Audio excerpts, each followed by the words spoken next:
Good morning. I'm Seema from Apraava, and I'll be your host for this morning. It gives us all at Apraava, along with our knowledge partners, HDFC Bank and CRISIL, immense pleasure to welcome you all at this pivotal pre-summit event, which is being held as build-up to India AI Impact Summit at these hallowed grounds of IIT Delhi.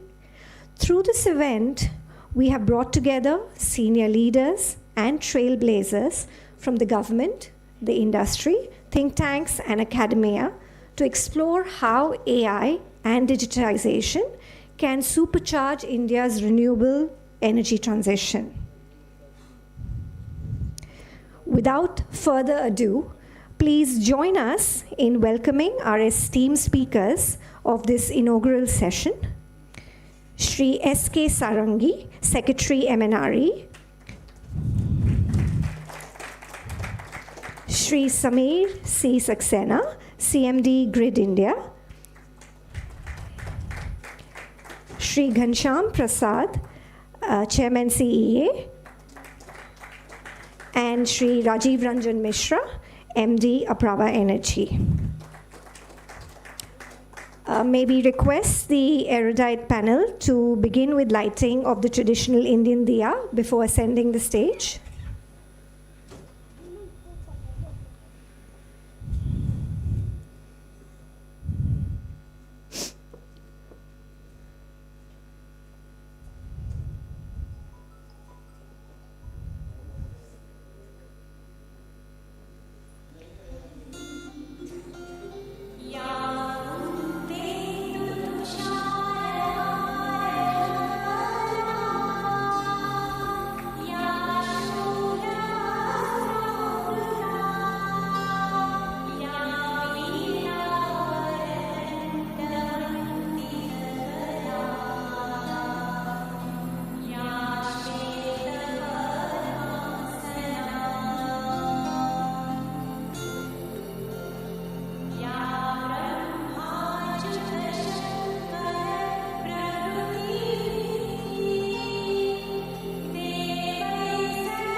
May we now request Rajiv to welcome our guests with bouquets of flowers.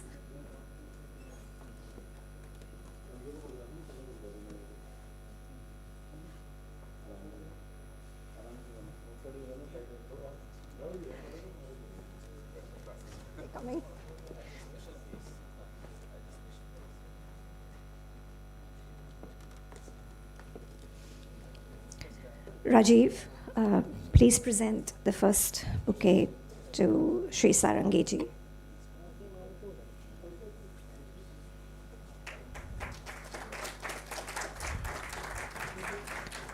followed by Mr. Saxena.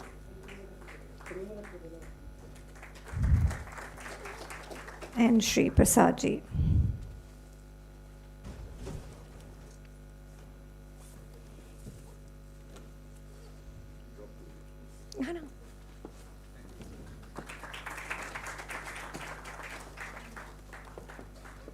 And this will not be complete without handing you a badge. Thank you.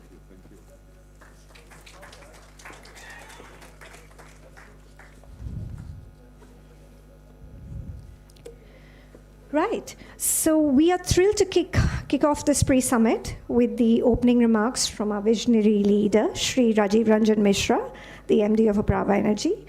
Mishra ji, as he is fondly called by many, is the managing director of Apraava Energy, bringing decades of leadership experience in the power and infrastructure sectors. He leads the company's strategic direction with a strong focus on operational excellence, sustainable growth, and expansion of renewable energy and low-carbon solutions. Under his leadership, Apraava Energy continues to strengthen its portfolio through innovation, disciplined execution, and the adoption of advanced technologies to support India's transition. Take it away, Rajiv.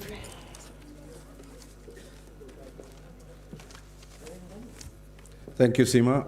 I actually had to do something which I normally do not, given the topic, which is have some speaking notes for myself. But gives me a great pleasure to welcome all of you on behalf of Apraava Energy, in particular to the Secretary MNRE, Sri Sarangi, the Chairman CEA, and the CMD of Grid India, together with professors, industry colleagues, technology partners, and fellow colleagues. Thank you for coming, and thank you for gracing this occasion. As we all know, the industry in India is changing rapidly, and together with that, the companies in the ecosystem are changing themselves. Let me tell you just a couple of lines on who we are, Apraava Energy. We started with thermal generation about 25 years back, and reflecting the changes in the energy ecosystem of the country, we have moved on to renewable generation, transmission, which primarily evacuates renewable capacity, as well as smart infrastructure solutions, in particular smart meters, in which we are expanding in several states in the country. Our shift actually reflects the broader shift in the industry itself, where the focus has moved from just adding capacity to grid reliability, to managing variability, to make sure that the clean energy is available when required in the face of greater uncertainty, and in fact creating smarter energy systems altogether. Now, if we look at the renewable energy sector in India, what the country has done in terms of capacity addition has been quite impressive. We are now one of the largest renewable energy markets in the world. In the last year and a bit, the capacity addition has been quite stunning. However, the focus is now shifting from just deployment of capacity towards managing the variability that comes from renewable energy, to make the grid more stable, to improve forecasting efficiency, so that, and indeed, how do we incorporate storage solutions into the grid, as well as enable smarter market participations in the power market. So, in other words, the focus has moved from just capacity into building a more robust and smart energy systems. And in this phase, digitalization and artificial intelligence has become more and more important. Not only does AI have the power of improving forecasting ability, but modern power systems themselves are rather complex. The systems in the old days, which were managed by having large generation, which could be increased or decreased depending on the demand and supply, those days are now long gone. And what the system now has to do is to manage not only large amounts of variable energy, but increasingly smart consumer decisions, which can change the demand. We have lots of rooftop solar and beyond the meter solutions which need to be incorporated, And these are areas where manual analysis and experience-driven decision-making has been replaced by, and that's where AI and digitalization have a lot of role to play. I mean, a simple thing is, if you have and a camera just sweeps over this with abilities of pattern recognition. It can read data. It requires computational power, which is so far beyond a simple human capability that the use of AI can very quickly and in a large way improve the outcomes and make the grid more efficient. In Apraava Energy itself, we have started working on various areas. We hope to demonstrate right at the end of this system, using our smart meters data, we developed Discom GPT, as it is called. Essentially what it does is, this was in the state of Assam, it monitors the health of all the transformers in the system, which enables the Discom to take better decisions and improve operations. We are also working on AI, developing AI models to improve our participation in various segments of the power markets. And during the course of this year, have the plans to develop further solutions which goes into the area of predictive maintenance of our assets as well. We have had decades of experience of managing wind and solar assets, but through the use of these technologies, the AI in particular, we hope to improve the outcomes, and that will be helpful for us all. But this cannot be done. These pilots are easier to do for single companies, but for large-scale adoption, we need collaboration, which is a big theme, which is one of the reasons why we are doing this. We need collaboration from policymakers, from the government, from the grid operators, from academia, from our experts in the field, many of whom are present here today. And I'm very, very grateful to all of them for taking that. And the purpose of this, the exercise today, is to co-create and develop solutions which can be taken to scale from the pilot stage. We have others here. My good friend Anish Day is sitting in the first row, whose firm is one of them, who have already developed quite a few of these products. But what we aim to do through collaboration with academia and other partners is to make it widely available in the industry. So in summary, there are three questions that what is the purpose of this morning's event? Essentially, we look at it at three. The first one is, which is the area in which AI can create maximum value? The second is to understand how AI solutions are being operationalized in the sector. And finally, exploring how collaboration can help create solutions which are more robust and more efficient across the sector. We are also very grateful to the MeitY, to the Government of India, because as you all know, as Seema announced, this is one of the pre-events for the AI India Summit. And MeitY has approved for this to be officially recognized as a pre-event. So with that, I'd like to thank and welcome all of you once again. Thank you for coming. Thank you for taking the trouble, although on a very pleasant morning, I have to say, for those who live in Mumbai, in Delhi, with fairly decent air quality. But thanks for sparing your valuable time. And I look forward to your inputs as well as the discussions later on in the day. Thank you very much.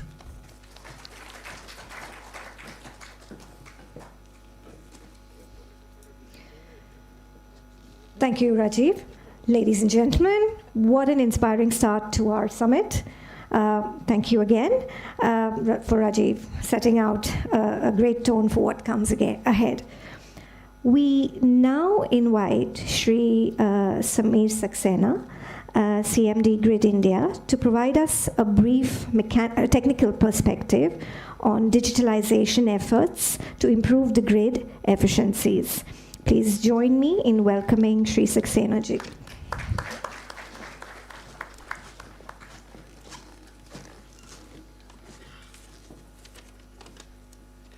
Thank you.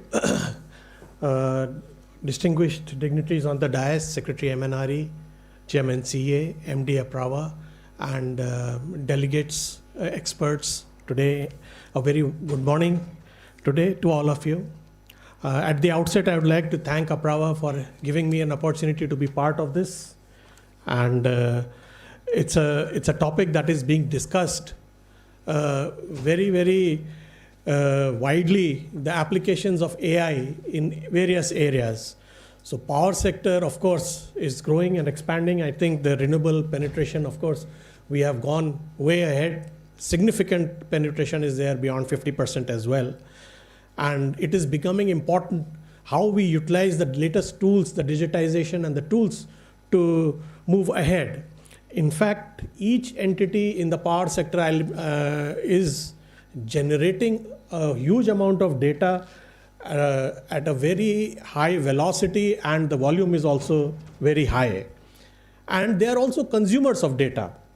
But with so much data each and every entity is generating, how do we make it into, make information into some kind of wisdom and take informed decisions out of it?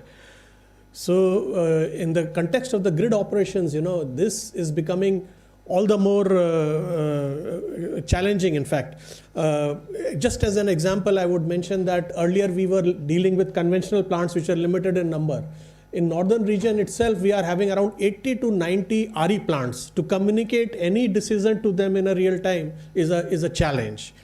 So the conditions are changing, the amount of data that we have to deal with, and the decision making for situational awareness is also becoming very important. It is here in this area that AI and machine learning can help us handle, digest, ingest, and then probably identify patterns, anomalies, and risks, and probably take better decisions. In fact, from an operations perspective, one of the most impactful applications that we feel is forecasting, not only demand forecasting, but RE forecasting. And forecasting itself is a multifaceted technology activity, in fact, I would say. It not only requires past data, it requires a lot of weather inputs, it requires technical inputs, technology-specific inputs. It requires human insights into the operational aspects. Synthesizing this and coming out with a meaningful and accurate forecast, of course, is a challenging task. At Grid India, we are collaborating with various agencies like IMD, NISE, ISRO, and all. So to be able to improve the forecasts that we are able to do. And AI applications are also being integrated in these, in the developments that are taking place here. Another important aspect that is emerging today is the interconnectedness is increasing. So many entities are now getting interconnected digitally. This is also creating a kind of risk in the sense of a cyber security risk aspect. So that also needs to be handled. In fact, intelligent threat assessment, advanced detection of alerts, and all those aspects become more and more important. So that is another very important area as we become more and more interconnected with the plants using digital interfaces, web interfaces, possibly public channels also. This is becoming very vital. And the security, digital cyber security operations would also require AI, embedding AI into the tool to be able to detect user behavior analysis or carry out anomalies and detection techniques, and also many other things are thing. Another important development that is happening at a very large scale is the behind the meter resources. They are such a large number of penetration at the back end, hardly any of us have really good visibility into those. And they are all web driven with apps on your mobiles and so many things. So how do we get the data securely, make sense of it, analyze, synthesize so much information to be able to give a gist to the operators or maybe even the distribution companies? Actually, they are inside the distribution companies. So how do the discoms make sense of it and move ahead? Metering is another big area. Smart metering is throwing up huge volume of data at a very high velocity. The volumes are simply phenomenal. How do you analyze behavior patterns? How do you build them back into the demand forecasting? What demand is going to get incident on the grid? EVs, distributed energy resources, there's so many things that are coming up. So I feel this conference is a very, very timely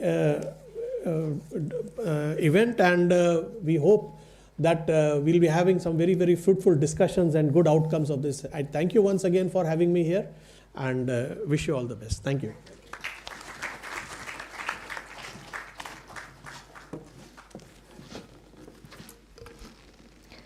Thank you, Saxena ji.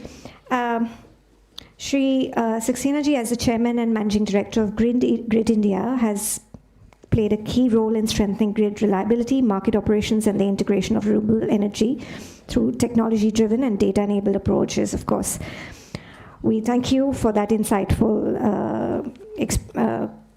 sharing of pointers. Next up is a special address from the Chairman of CEA, Shri Ghanshyam Prasad ji.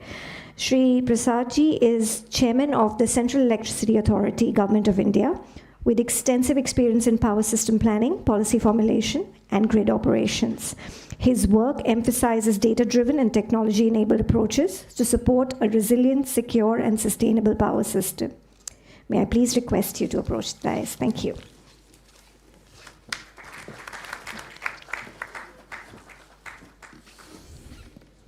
Good morning everyone.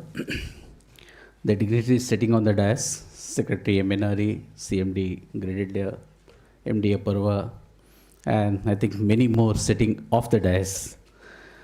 A very, very warm good morning to you all. I think Samir did deliberate on some of the problems, and I and Anish had been talking on this particular topic for last 2 to 3 years. And I still remember the very first interaction that we had on AI was I had given him a task of making the forecasting as accurate as possible using AI, and probably we are still struggling with that. Who can know the pain more than the RE developers themselves about the use of a good forecasting tool which gives him an accurate forecast so that at least he is able to reduce the deviation settlement. I think we still keep on struggling, and one of the key topic of discussion remains that how do we tackle to the deviation settlement mechanism. And the moment CRC comes with the regulations, there is a huge hue and cry that starts happening to the entire industry. But anyway, someday we'll have to do all this, and probably the AI driven tools might help us in mitigating the kind of errors that we have at present in the forecasting tools. So from forecasting, definitely we go to the implementation aspects of it as well. And I see at each and every step of implementation of renewables, whether it is at the planning stage, how much you really plan it as a good mix, because right now huge amount of new constructs are coming. Gone are the days when we used to have plain vanilla solar and plain vanilla wind, and we used to be happy with those kind of constructs. And those were a small quantum. It was easier for the grid to absorb, and not much of implications. But as the quantum is increasing, both of them are becoming more and more challenging in terms of its balancing, its management, and in terms of managing the intermediations, etc., etc. I think Samir didn't tell in a very elaborate manner, but probably he is the one who feels it every moment, every second, and his team feels it more than anybody else. So how do we really go for this? The moment I start planning for a system or a combination which gives me something similar to the load profile which I require into the system, so that the management of the grid becomes very, very smooth. There again, probably some kind of this solution might work, so that at least I am able to optimize the combination of solar, wind, maybe battery energy storage systems or hydro pump storage, etc., etc. And therein comes the role of the planner, and the planner or even the developer who is planning this kind of a combination, and when he is going for a bid, probably he needs to take care of all these constructs. And these constructs will be a number of such type of a constructs that is going to come into the market. Could be the peak power, could be for CNI consumers depending on his own requirements, and it's not going to be constant. Maybe if I take just a small example of say commercial consumers, probably he will require from say 11 o'clock in the morning till say 12 o'clock or 1 o'clock night, and he says this is the only requirement, I don't care what you do at the rest of the hours. Industry will have its own other type of a requirement. If you see the discoms, he will also say in a different manner. He will say, okay, I don't require it in the solar hours, I require somewhere else. So how do you really try to manage these in a more optimal manner, and wherein the cost aspect also comes into picture, and you have to design a particular combination wherein you have the least cost solutions, and probably that's the key which every planner starts thinking about it and starts doing it. And this is done not only for a longer time horizon, it is also done for a smaller time horizon as well. I think Samir does it almost on a daily basis, then he does it on a weekly basis, then monthly, then try to see in what is going to happen in next quarter, next 1 year, and try to plan it. I think recently I saw his resource adequacy plan, which he has made it for 26-27, and he has simulated more than 1,000 scenarios. I was wondering what 1,000 scenario and which one is going to be practical, I really don't know myself. But that 1,000 scenarios analysis is a wonderful read. I think probably I think you must have hosted it on the website as well, right? It's a worth reading, I think, for a planner or for anybody who is doing a research on the behavior of these resources and what kind of variability that the system is trying to face. Probably 1,000 is still a lesser number, and if you really see in a real time and a practical situations, probably the situations will be much higher than 1,000 cases. How do you handle these cases? One cannot predict. आप ज्योतिष तो हो नहीं कि आप उसको हस्तरेखा देख करके आप बता दोगे. यहाँ तो system is dependent on weather conditions, the behavior of the machines, behavior of all the things. I mean, n number of things, n number of variables are there.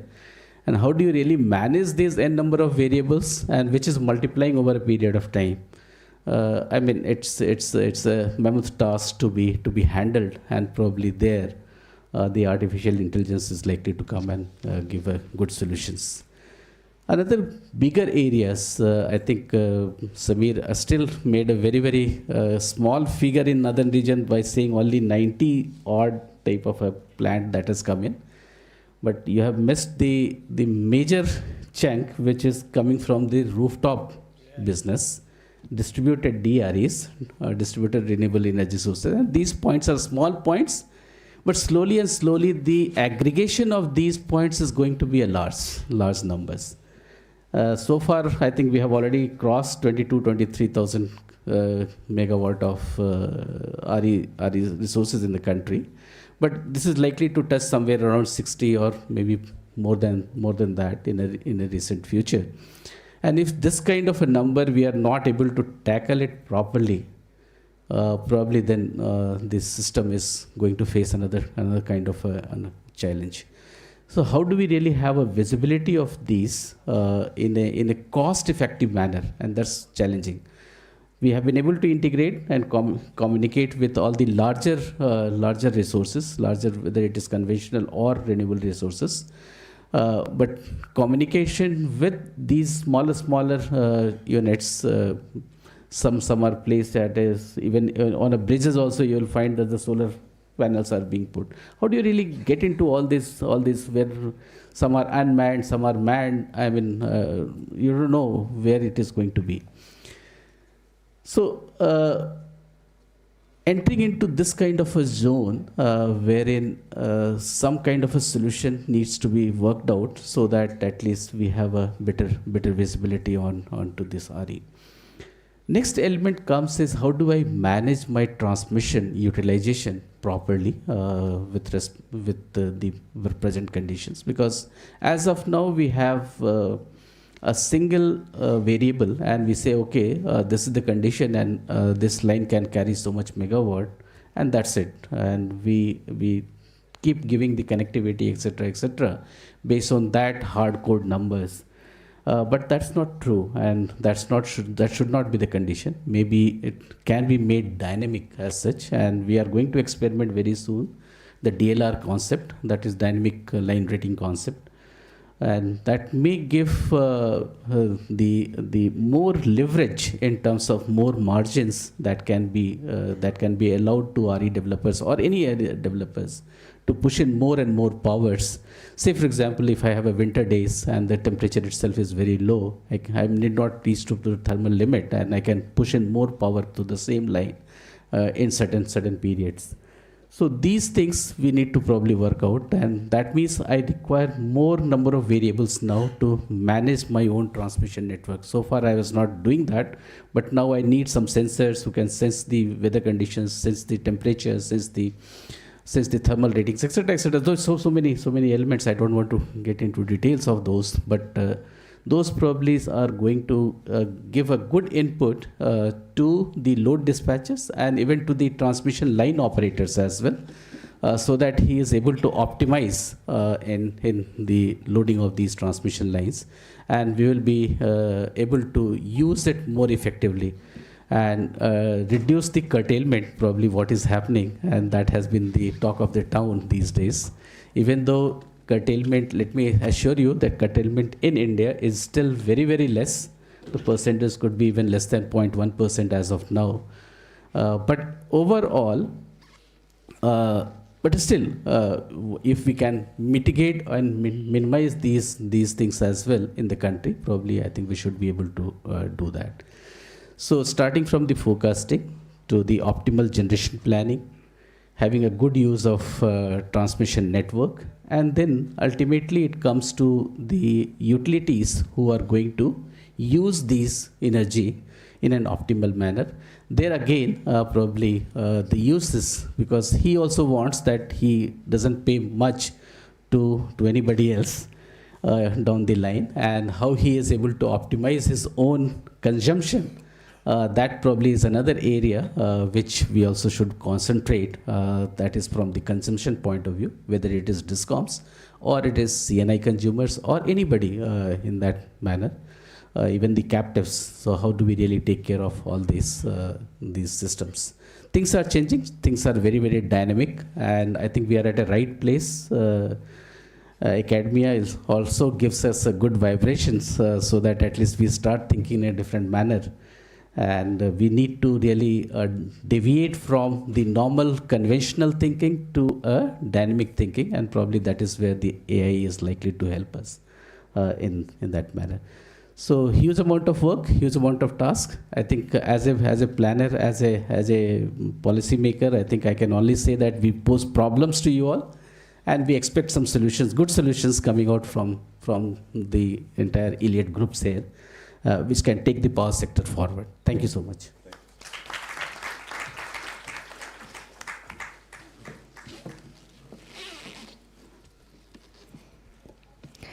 Thank you, Shri Prasad ji, for your unique perspectives on the challenges and advancements in this sector. Ladies and gentlemen, distinguished attendees, it is our distinct honor to invite our keynote speaker for today, Shri Santosh Kumar Sarangi ji. Sarangi ji is the Secretary to the Government of India in the Ministry of New and Renewable Energy, MNRE, with extensive experience in public administration and energy policy. He also has additional charge of Chairman and Managing Director of the Solar Energy Corporation of India Limited, SECI. He leads the formulation and implementation of India's renewable energy programs, focusing on large-scale deployment of clean energy, grid integration, and the adoption of innovative technology-driven solutions. So please join me in welcoming Shri Sanghi. Thank you.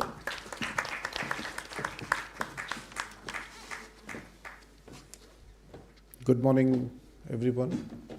Distinguished guests on the dais, CA Mr. Prasad, Chairman CA Mr. Prasad, CMD Grid India Mr. Saxena, MD of Apraava Mr. Mishra, and distinguished guests on the audience. I can see my predecessor in MNRE, Mr. Bhalla, also sitting in the audience. So this particular session on impact of AI and having this pre-summit as a precursor to the AI India Summit could not have been more timely.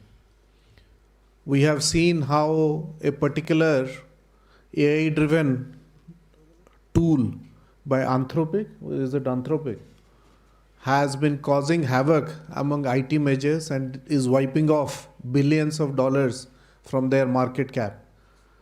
This is both a sobering thought as well as also an indication of exciting opportunities in AI. And it is in this context that we must recognize the contribution and the potential of AI in management of energy, especially management of electricity. We have seen rapid deployment of AI-related tools in healthcare system, in agriculture, and in many other sectors.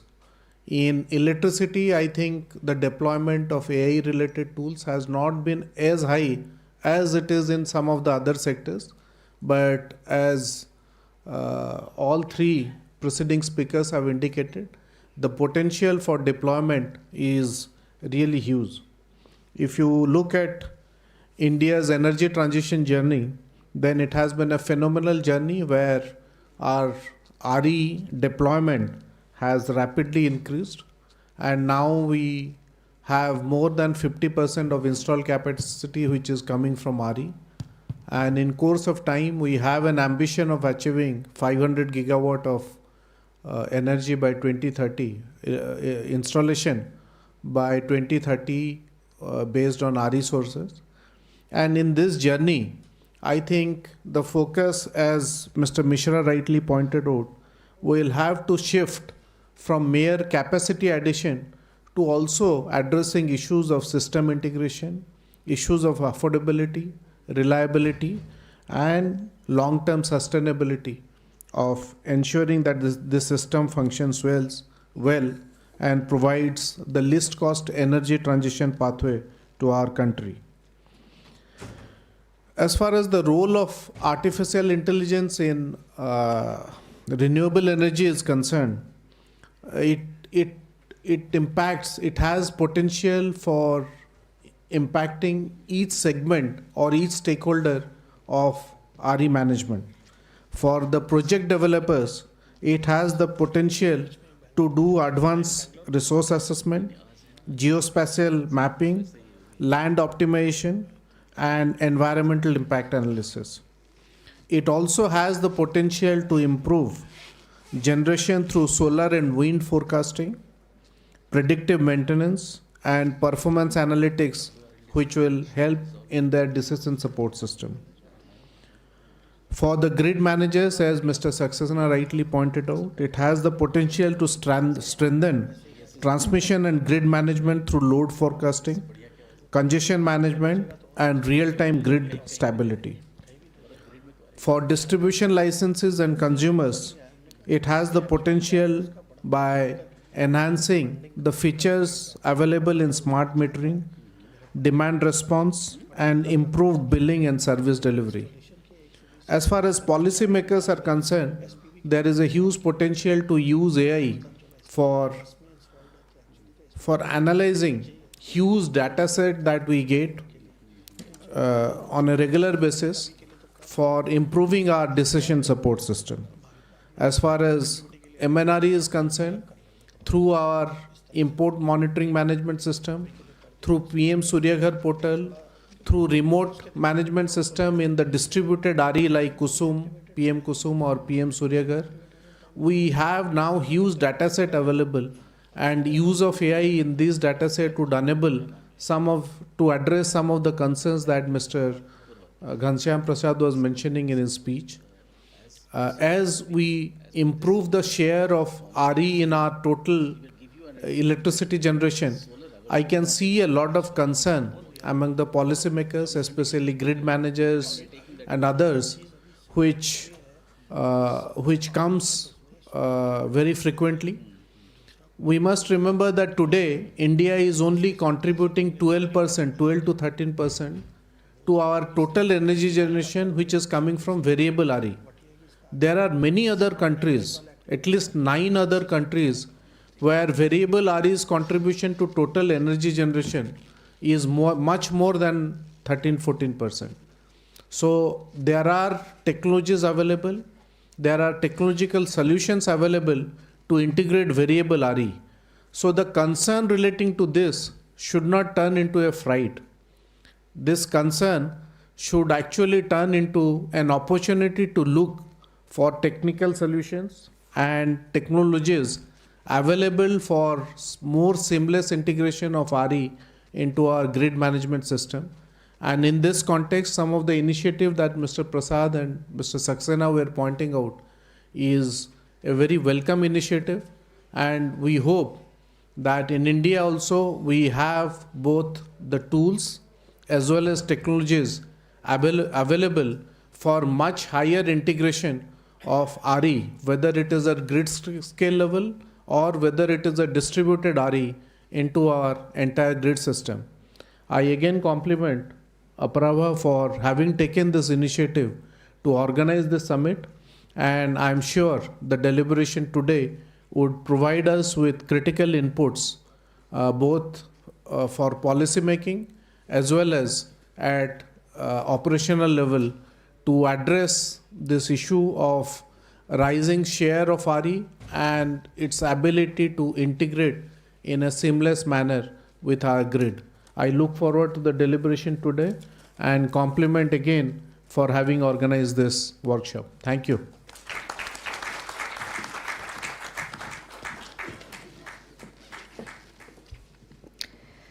Thank you, Sri Sarangiji, for your expert insights and kind and encouraging words. We would now like to felicitate our guests with a sincere token of our appreciation, requesting Rajiv to present our guests with these beautiful shawls.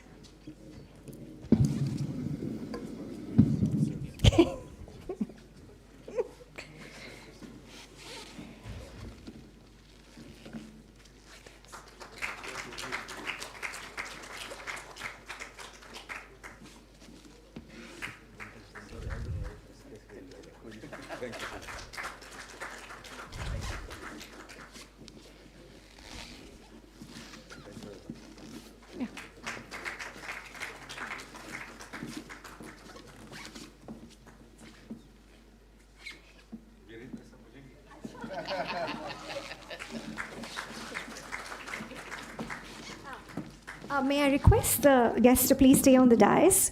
We will have a quick round of questions and answers in case the audience would like to throw some questions their way. We welcome any queries.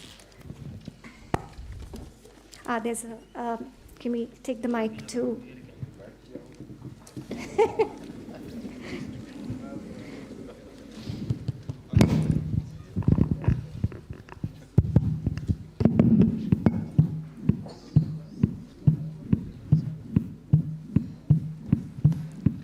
Hi, good morning. I'm Harshit from Apraava Energy. So the question is to Mr. Sarangiji. The PPAs for thermal energy is still has a higher demand as compared to RE.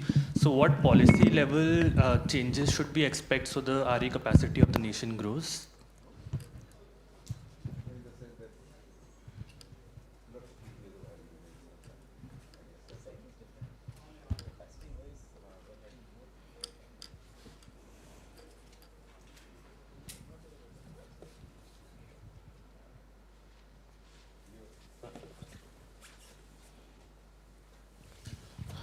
If you are hinting at some of the unsigned PPAs, then I think some of the preceding speakers have already mentioned about this. The demand for vanilla solar is not going to be very high in future because, as CA was pointing out, the energy generated will have to match the demand profile of discoms.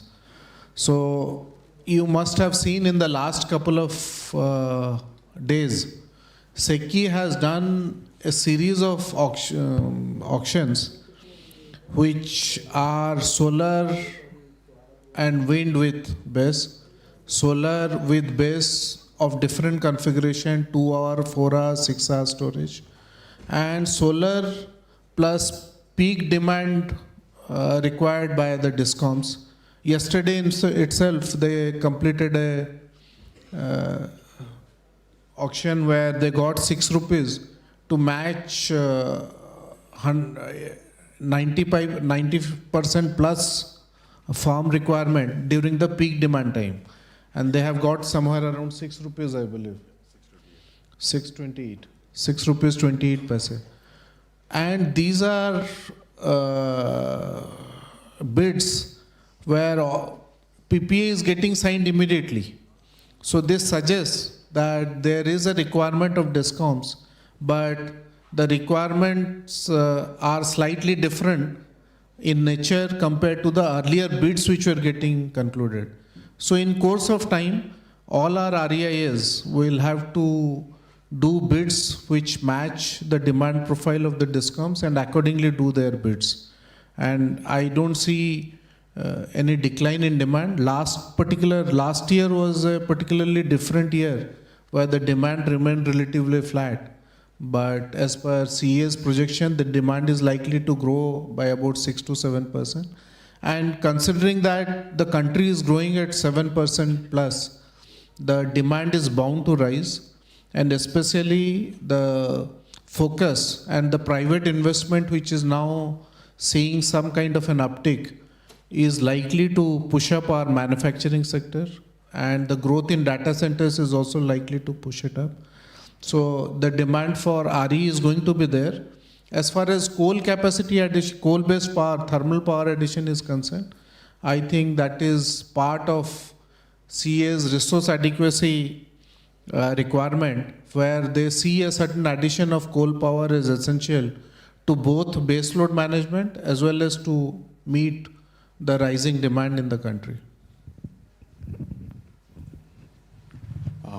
Good morning. Somebody else is there? So, yeah, Karthik here from CEW. I was intending to bring this up in the next panel discussion, but since we may not have some of our experts, I figured I'll ask it here.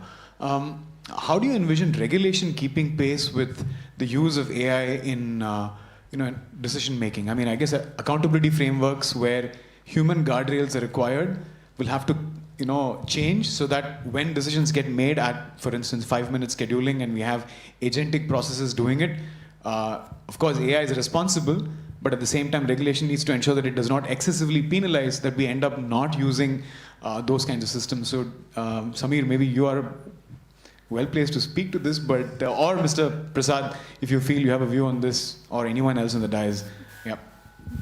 Are we prepared to sort of make, because one thing we keep hearing is that the moment the decisions don't get signed off by a human, there is always this audit sword that hangs over someone. So how do we ensure that this audit happens in the way regulation allows AI to do it? Yeah. So in fact, when I was coming for this particular session, on the way I was just thinking, are we trying to replace the real intelligence with the artificial intelligence? So real versus, probably that's your question, right? You are trying to see that right now there is a human interventions in terms of regulations. And we are trying to see that everything follows the regulations. But even if you are going to have AI in place, this AI will be trained as per the regulations, isn't it? So they will have to, AI will also have to follow these regulations. So ultimately, you will be under the umbrella of the overall all regulations, which will be aligned to the philosophies that is required for the systems. I hope I have. The dais is an exemplary example of how PPP has come a long way. And this question goes to Mr. Mishra and Mr. Sarangi. The reason we've come to this understanding that the private-public partnership is no longer a bedrock over which future industrial progress will take place. The deepening of this association is also on account of infrastructure being a very tangible resource, if I may call it a resource. Developing an infrastructure insofar as involvement in finance and sharing other resources are concerned, that is an easy method to implement. However, when it comes to, let's say, implementation of AI, ML, in, say, systems like RDSS, and I believe that Apraava is one of the pioneers, and it was recognized by MNRE for the contributions it's been making. But the question, however, remains, how receptive and how open is the government, let's say the various utilities, to allow private bodies to take an initiative, come up with an system or a framework that can be utilized by both private participants and stakeholders, as well as has meaningful contributions from state agencies and utilities, especially those who are in charge of ensuring that the dispatch happens in a meaningful and a sustainable manner. How open is the government, and how willing is the private sector? And how far have we come insofar as ensuring that there is a meaningful participation? Because there are huge issues relating to data, especially state-specific I got your question. Critical infrastructures. Okay. I went on to... You said how open is the government towards the private sector, right? I'll give you a few examples. See the generation. Who is leading? It's the private sector, right? If you see the renewables, the moment we entered into the zone of renewables, we said nothing doing, all the renewables will come through a competitive bidding. Who is participating? Is the private sector. In transmission, the moment we opened it up, majority of them are going through the tariff-based competitive bidding. Again, the privatization. If you take the hydro pump storage now, which is the new element which is going to come into the segment in a large manner, and recently we launched the report also of 100 gigawatt of hydro pump storage, getting commissioned in next 10 years. If you see the list of those hydro pump storage, 100% private. What else you need? Probably we are all open. And it's the private sector who has to really deliver. Right? Thanks. Just from the private sector side, so what our experience, and I guess what you're saying is works in hard infrastructure, if we call it AI, ML solutions, soft infrastructure, how well does it work? I have to tell you, based on our experience of developing the small pilot on grid management, the GPT, DISCOM GPT as we call it, based on smart meters data, it has been highly encouraged, and I would say almost at each stage, like a professor from IIT when you are preparing a thesis, led by Joint Secretary Distribution. So we have had a huge encouragement. In terms of acceptability, what we have noticed is if you add value to the DISCOM, there is absolutely no end to it. So to that extent, as the Chairman CEA said, it's up to us in the private sector to ensure that the products that we come out with is seen to add tangible value. The moment it does that, I have to confess that there is absolutely no restriction. You're welcome with open arms. I think we'll have to put guardrails. You first start with pilot, and then you roll it out and so on. But there is absolutely no hesitation that we have seen. Wonderful, great. We'll take one last question, and then we'll close this round. Yeah, thanks. Please. My name is Farooq Amir. I'm from Purva Green. My question is related to the rate of change that we are seeing. All right. So I mentioned about Anthropic coming up with such a big change. Now, the AI that we see today is basically a 3-year-old story. Now, we belong to a sector which has been known as an old economy sector, where infrastructure on ground is what takes time to build. So there are different elements now here. We do have things which takes 5 years to build, plan and build. We have reaction times from NLDC which have to be taken in microseconds. And what's required is the basic infrastructure in terms of how good are your capabilities to forecast on ground. So coming back to forecasting of wind power and solar power, how it's going to shift. what is Government of India's plan to address that basic element, that we do have sufficient forecasting, measuring, monitoring stations spread across in a grid, in a pattern, so that any rate of change that I see is easily forecasted with accuracy and goes. It will take time, so that's the concern with respect to timelines. Because regulations are changing, as you said. Industry is struggling to make that change, but it is handicapped because of lack of data points. NLDC can work on data provided that data is available and is accurate. So how do we address that first leg of problem? See, I think it's a business, right? RE is a business. And the business risk is right now only the forecasting. Just like if I take transmission, the business risk is ROWs. Right? So across the world, everybody is doing this. Everybody is forecasting. And who is forecasting? It's the RE developers. Right? From where they take the data? They take again the data from all the forecasters, weather forecasters. And I think if my knowledge goes right, in India also all of you are taking the input from the external forecasters. Hardly any one of you believe in the IMD. And I really don't know if any one of you are using it. But let me tell you because you asked what the government is trying to do. For the last 2 years, 2.5 years, we had been in touch with all your developers, even an IMD as well, and Secretary Power, Grid India, CA. We all have been meeting Ministry of Earth Sciences and IMD. They are also going to augment the weather measuring centers across the country. They will also try to use the radars. I think radars are also going to be placed.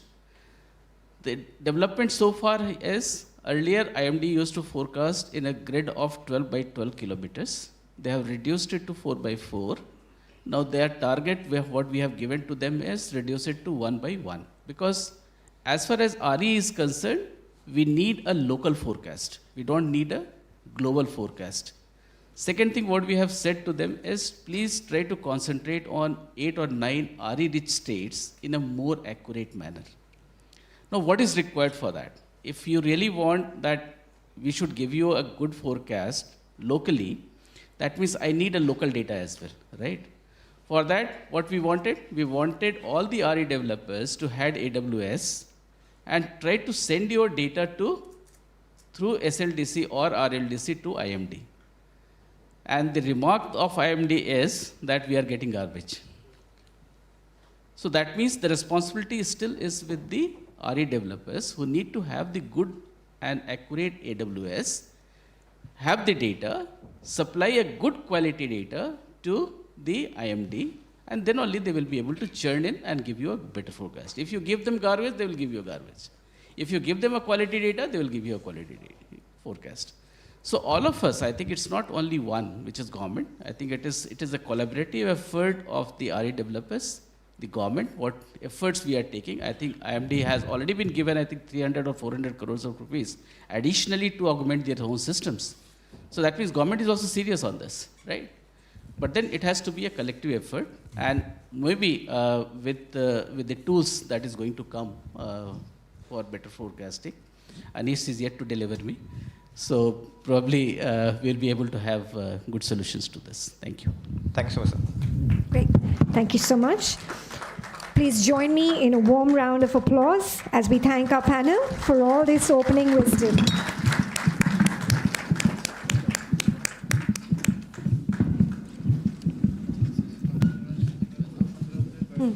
That's it.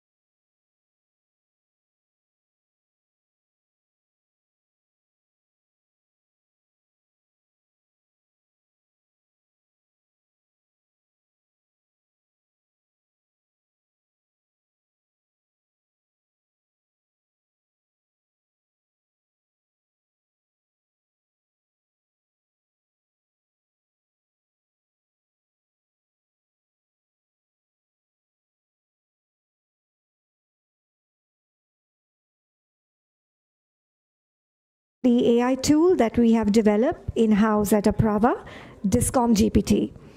The tool aims to assess the health of distribution transformers on a real-time basis and provide recommendations for predictive maintenance. Kunal, may we request you to please. Thank you.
So one of the pilot which we have done with APDCL, which sir has mentioned earlier also, like Discom GPT.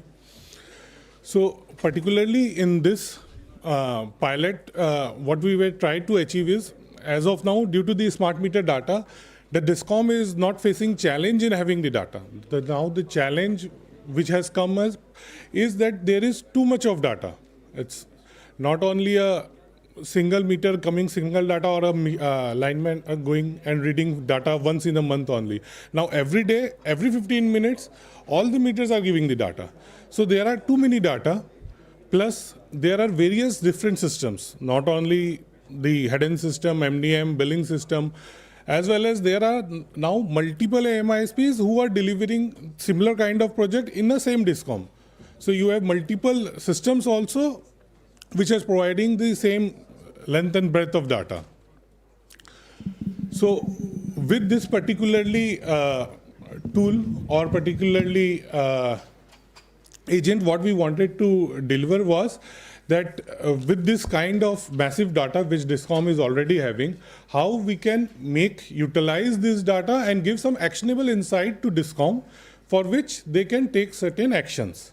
And then they can improve their particularly efficiency out of it. So, next slide. So, herein what we want to explain was that data is everywhere definitely, and that data is as of now the fragmented. Next slide. So yes, so here I will explain particularly what we have developed. So this particular this platform which we have developed along with one of our partner Grid AI is we call it as a Discom GPT, wherein this is a large language based model, wherein this has the builder agent, wherein it is able to build the reports, build the dashboards as per Discom's requirement. And this has a conversational agent also. So Discom can, any person of Discom can have a conversational discussion with it, like GPT which we are using. So they can ask whatever they want to have, like the reports. As of now, they have to go to a particular report, particularly tab, and then only get that particular report which is available in that system. Wherein this, they can directly ask and it will come up with the exact reports what kind they wanted. Similarly, if they want to have dashboards created in it, it can create multiple dashboards also based on their requirement, whatever they are putting the query to it. I will just go through and show you a quite small video wherein how this particular platform works will be demonstrated. So next slide. Tell me the top 30 transformers that have lost maximum life. Here are the top 30 transformers that have lost the most life hours, sorted in descending order. So this is one of the examples, so which we have pre-done it. So here what it is doing, it is already going to the data lake which has been created in this particular platform. So what we are able to do is various data or the available monthly data which is already available in the various systems of AMI, we are able to collate and put it in a data lake. So data lake is not only storing the data, because if I see multiple, you can say multiple systems storing the data, then the storage itself will become an issue. So this data lake, what we are able to do is we are able to rationalize the data into a certain format and then store it, wherein only the required amount of inputs are stored, wherein when the queries are run, it is able to then go into it and then ask and then get the answers from the data lake. Here are the top 30 transformers that have lost This also helps if we go to the live database and then bring the answers, then again it takes a lot of time also. So here with a quick response, it is able to analyze the available data in the data lake and then give the required output. Next slide. So with this platform, then we were able to do 3 use cases with APDCL.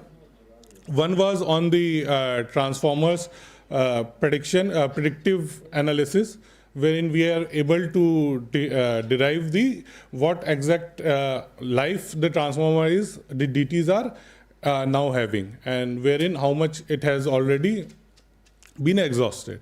So this gives DISCOM an edge that they can analyze it and then they can go to the preventive maintenance and do certain actions over it. So this was helpful with the APDCL when they will, we have done it on one subdivision when APDCL was go to that particularly sites also, and we are able to rectify those transformers before actually it got failed. So this was the benefit which they have got out of it. There were other use cases also which we have done.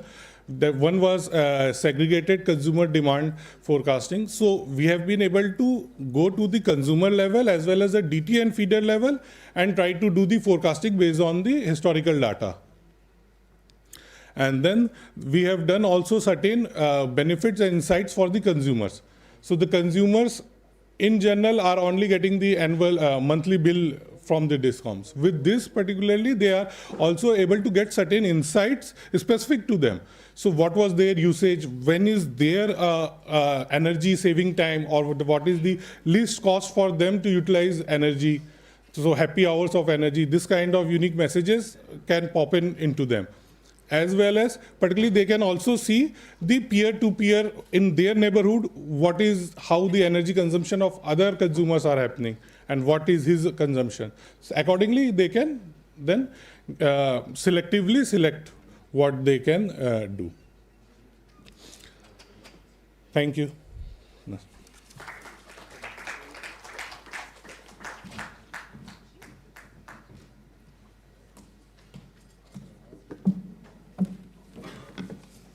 I hope that was an informative session. We will now proceed with conducting a panel discussion where we will be taking up the cause of where can AI move the needle in India's renewable energy ecosystem. We request Anish Dey, the Global Head of Energy and Natural Resources Cluster at KPMG, to please join us on the stage. Anish will be... It's okay, I'm going to switch and sit. Please do, please do. Anish will be the moderator for this panel. Anish has extensive experience advising governments, utilities, and investors across power, renewables, and energy markets worldwide. He works at the intersection of strategy, policy, and technology with a strong focus on AI-enabled analytics, digital transformation, and data-driven decision-making in the energy transition. He will be joined on the panel by Shri B.S. Bhalla, who's the former secretary of MNRE. May I please request you to join us on stage? Shri Bhalla is the former secretary to the Government of India in the Ministry of New and Renewable Energy, with extensive experience in renewable energy policy formulation and implementation. He will also be joined by Shri Karthik Ganeshan, Fellow and Director, Strategic Partnership, CEEW. Mr. Ganeshan is a seasoned researcher socializing in energy and environmental policy with a strong focus on India's electricity system. Over the past decade at the Council on Energy, Environment and Water, he has been instrumental in building multiple research verticals and strengthening the organization's quantitative and data-driven policy analysis.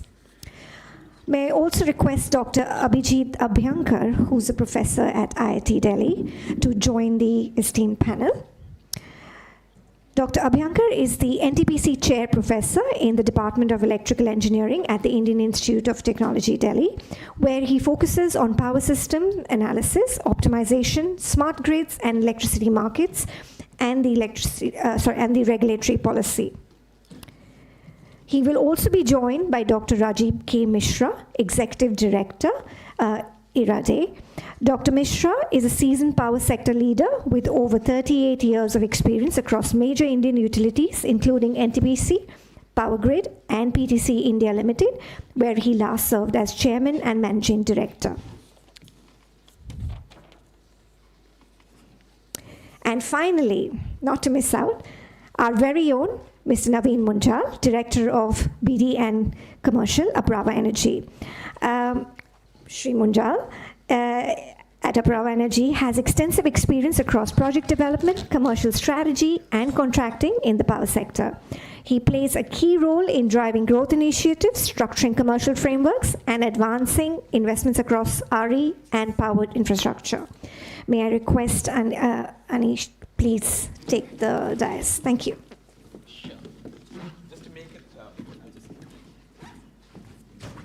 Just to make it easy and so that you can see some of the issues which I'm going to table, I'm going to take a couple of minutes from here and then go back.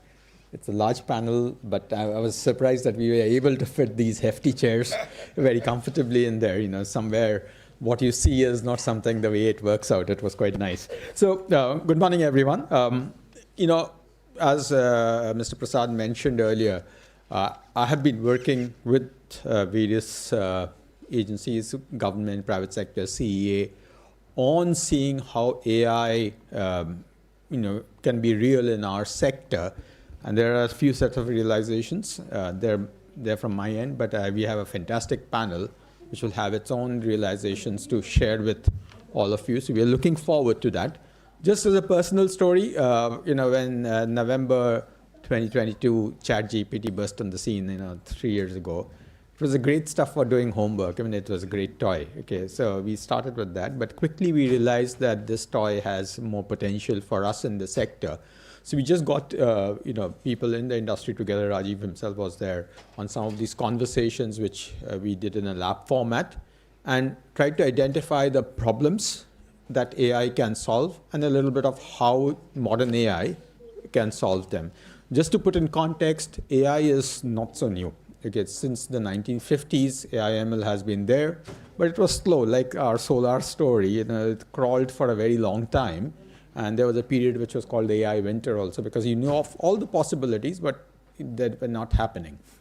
But that started changing, not with ChatGPT, but even before that, when the whole data and the internet setup started becoming better and better. And we started working on forecasting optimization on an extensive basis using AI, ANN, all of those techniques, mid 2006, 7, 8, that part we started. But it got really a fillip with GPT coming, ChatGPT, and the whole generative AI coming in.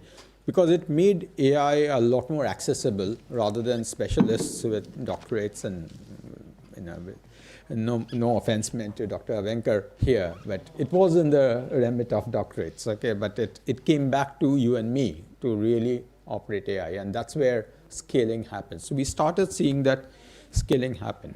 But quickly it was kind of going on to changing, mutating, and we had beyond generative AI, conventional AI, then generative AI, and then agentic AI coming in, and we started everybody talking about agents, to the point that now I certainly get very confused of what agents are, because they are become a jargon. But agents can be quite interesting because there are various kinds of agents, task agents, orchestrating agents, agents of your persona, who have very, very different roles. The short point which comes out of all of this is that AI has become very structural now. You don't talk about AI as an option any longer. It's very, very structural. And yet, in terms of the possibilities versus what is actual delivery, it's very nascent as well. And there's a lot of hard work which now needs to go in to make that possibility of this real structural solution work for us.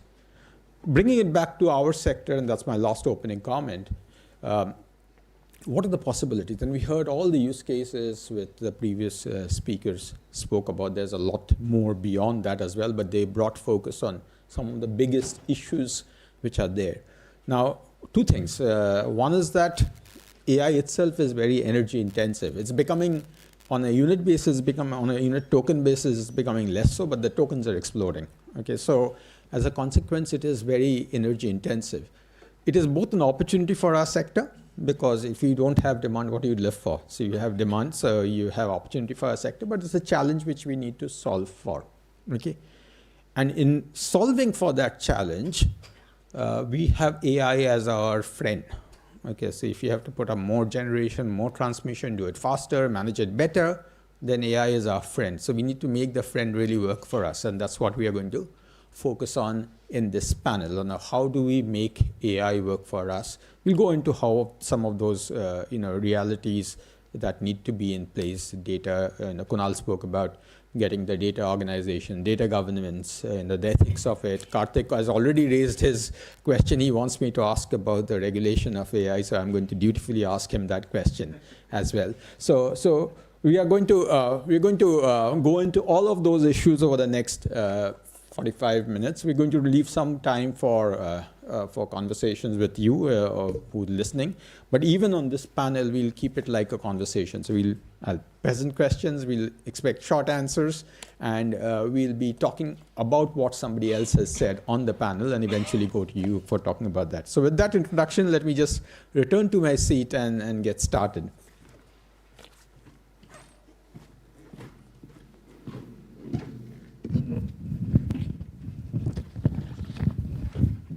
Well, welcome again, and Mr. Balla, I'll go to you first. I also note that you have to leave by about 11:40, so do indicate during the course of this conversation if you want to pick up any additional cue. Even if I don't go to you, you're very welcome to pick up the cue. Now, you have seen, Mr. Balla, the explosion of renewables during your tenure. What we are seeing is a continuation of that explosion. AI was also simultaneously happening. So what has been your personal journey on this combination of renewables and AI coming together, and how do you see it?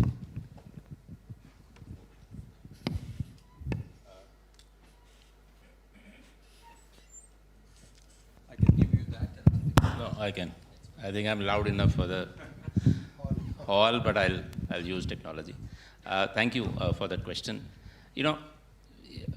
As you mentioned, AI has been there. But I think what we are seeing is the explosion in the last 1 to 2 years. Actually, the last 1 year has been the most dramatic changes in AI than earlier. And I was, as Santosh mentioned, I am his predecessor, but I was there, I think, 1.5, almost 1 year and 4 months ago. And that is quite an eternity as far as AI development is concerned. At that time, of course, what Mr. Prasad was mentioning, and what Mr. Sarangi also mentioned in his remarks, essentially, AI was being used in forecasting by the industry. I mean, whatever we used to, interaction that we used to have. AI was there, but on the kind of at the back of the mind. It was there. The data analytics, forecasting, and using and trying to determine the best, the optimized solution for what you want to do. I think with this increase in RE, which is, I'm very happy that the momentum that we have picked up, and now we're going on to 50 gigawatt a year, which is what we had thought of and we said that we want to achieve. But of course, now the grid integration is becoming a challenge, although, as Mr. Sarangi said, that we are still at 12% of variability over the overall energy, electricity numbers. But even then, I think people are being threatened. I mean, the grid management, the DISCOMs feel threatened, the Grid India feels threatened by the increased penetration of variable energy into the system. And therefore, now you see an increasing thrust on the focus is shifting to grid management and grid integration rather than increase in RE. RE capacity is going to increase. Whether you want it, whether you like it or not, the system has been set as such that the auctions are happening, DISCOMs the energy need is growing, you have to satisfy the demand. The supply chain is robust. The price is something which is very favorable, and therefore RE is bound to grow. But I think now the grid integration, as we move towards 2030, our 500 gigawatt target that we have, you will see an increasing focus on how to manage the grid, how to integrate it better, how to balance the load better, rather than, of course, increase in capacity is going to happen willy-nilly anyway. Now is the time that AI is actually going to be used much more than what was earlier. And now what I read about and what has been shared in the previous session, and of course, the industry is here to share. It is being vastly used. The increase is being vastly used. I had visited a PV manufacturer, and that time AI was already being used in finding faults during the manufacturing process. We've heard about robotics. Robotics has been there. What is robotics? Robotics is you already have some intelligence in that robot which actually does it. Of course, increased in artificial intelligence in that robotics will allow it to change the way it is manufactured right there and then, rather than depending on one particular way of manufacturing. So that's the difference which is going to happen.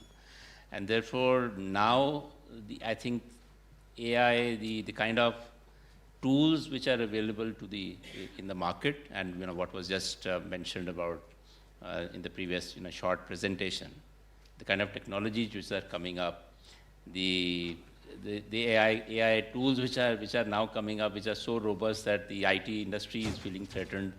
And I can tell you, my daughter was in consulting, and one of them still is. The other one just moved.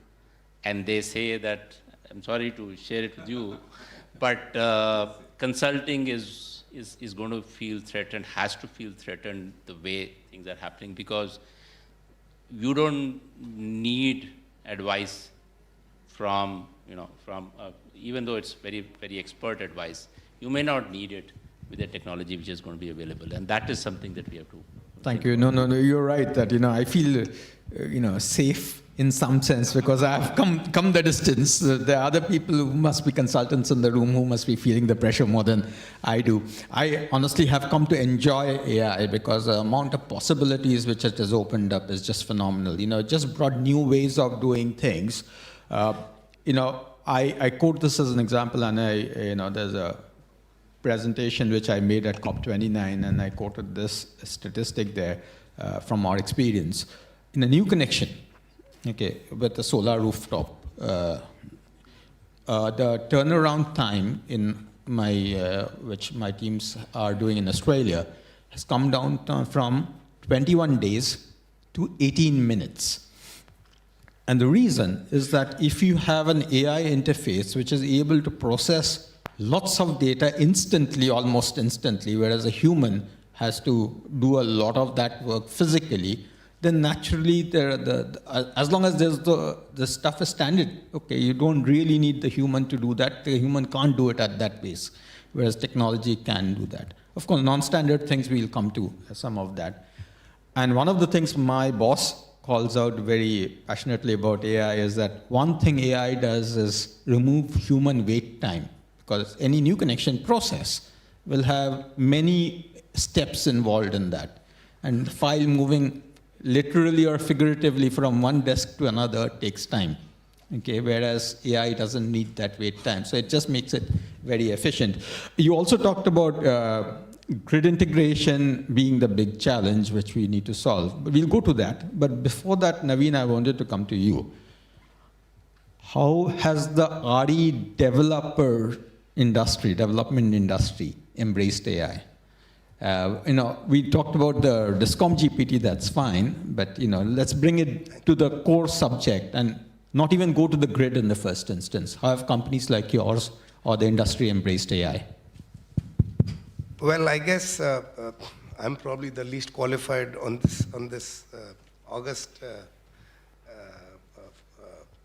panel. Of course, just to the area I am limited to, we are just about beginning to take baby steps, on the new renewable energy projects, how we can leverage the AI, and essentially we have done in the past a level of we've used some level of AI on long-term resource estimation for wind, for example. But now with the way the DSM is being implemented, that's a very, very pertinent challenge as we speak. That is an area that we are actually trying to apply our minds to and see what best we can do. On the other side, which is when we are bidding for a FDRE kind of a project, where you're essentially trying to manage various inputs, whether it is wind or solar or battery, or other stuff. There, if you have to churn the data and to get to the most optimal solution, that's where I think we are using the help of consultants who are obviously very good at doing this for us. So that is an area that we are using AI insofar as the business is concerned. We have, for example, also in terms of site identification, we've started using technology, whether it is to do with satellite imagery, and you juxtaposed with the land use, land cover, and of course, what you try and do is look at how you can plan, given the proximity to the substation, the statutory restrictions, how and where to place. Of course, the resource itself is very important. So those are the areas where we, typically have just started, taking baby steps towards. Of course, on the maintenance side, I think Matthew will talk about it in the session, but we have, for example, on one of our wind projects, started using condition monitoring, where we have sensors installed on the wind turbines to give us indication of when there is a likely problem. So I think we are getting there, but it's certainly for us, it's still early days. The potential is enormous. In fact, it's just enormous, because you covered the value chain in planning, projects, operations, market operations, and we'll go to Dr. Mishra then on the market operations, because that's clearly an interesting area. But just before we do that, just something which the developers in this room will understand this. If you have a wind project and you have to train somebody on wind turbines, one of our clients told us that, solve this for us, because we just can't send people up 150-meter mast height every time to train people in those conditions. It's very expensive, very risky, all of that. And those actually a combination of digital twins, for training, and actually using it for operations, then not to go up and see the problem, but with computer vision, AI combination, it's just a fascinating opportunity area which is coming up. So it's what we are also seeing is that this combination of or the emergence of platforms which do multiple things. You do it your training, you do your operations, you do your forecasting in some of those things, and the fault management and predictions, all of these coming together, including even for market operations. Depending on how the machine will perform at different level of insulation or different wind levels, your market operations become sharper. So I think the whole platform play, which is emerging in AI as compared to individual use cases, is becoming quite extensive. It's interesting. Maybe the next panels will talk about some of those emerging platforms. But let's go to Dr. Mishra on the market operations side of things, because I think everybody is very excited about that. That's where money is made or lost. Okay, so that becomes so apparent as compared to a training use case or a maintenance use case, unless it translates into money. How can AI help us make more money in market operations? Thank you, Anish. The background, what you have set for this sector, and particularly the topic, future of energy sector through AI. So I'll just take 2 minutes before I come to the point of market operation, because you said it is very interesting, because when money talks, everything stops.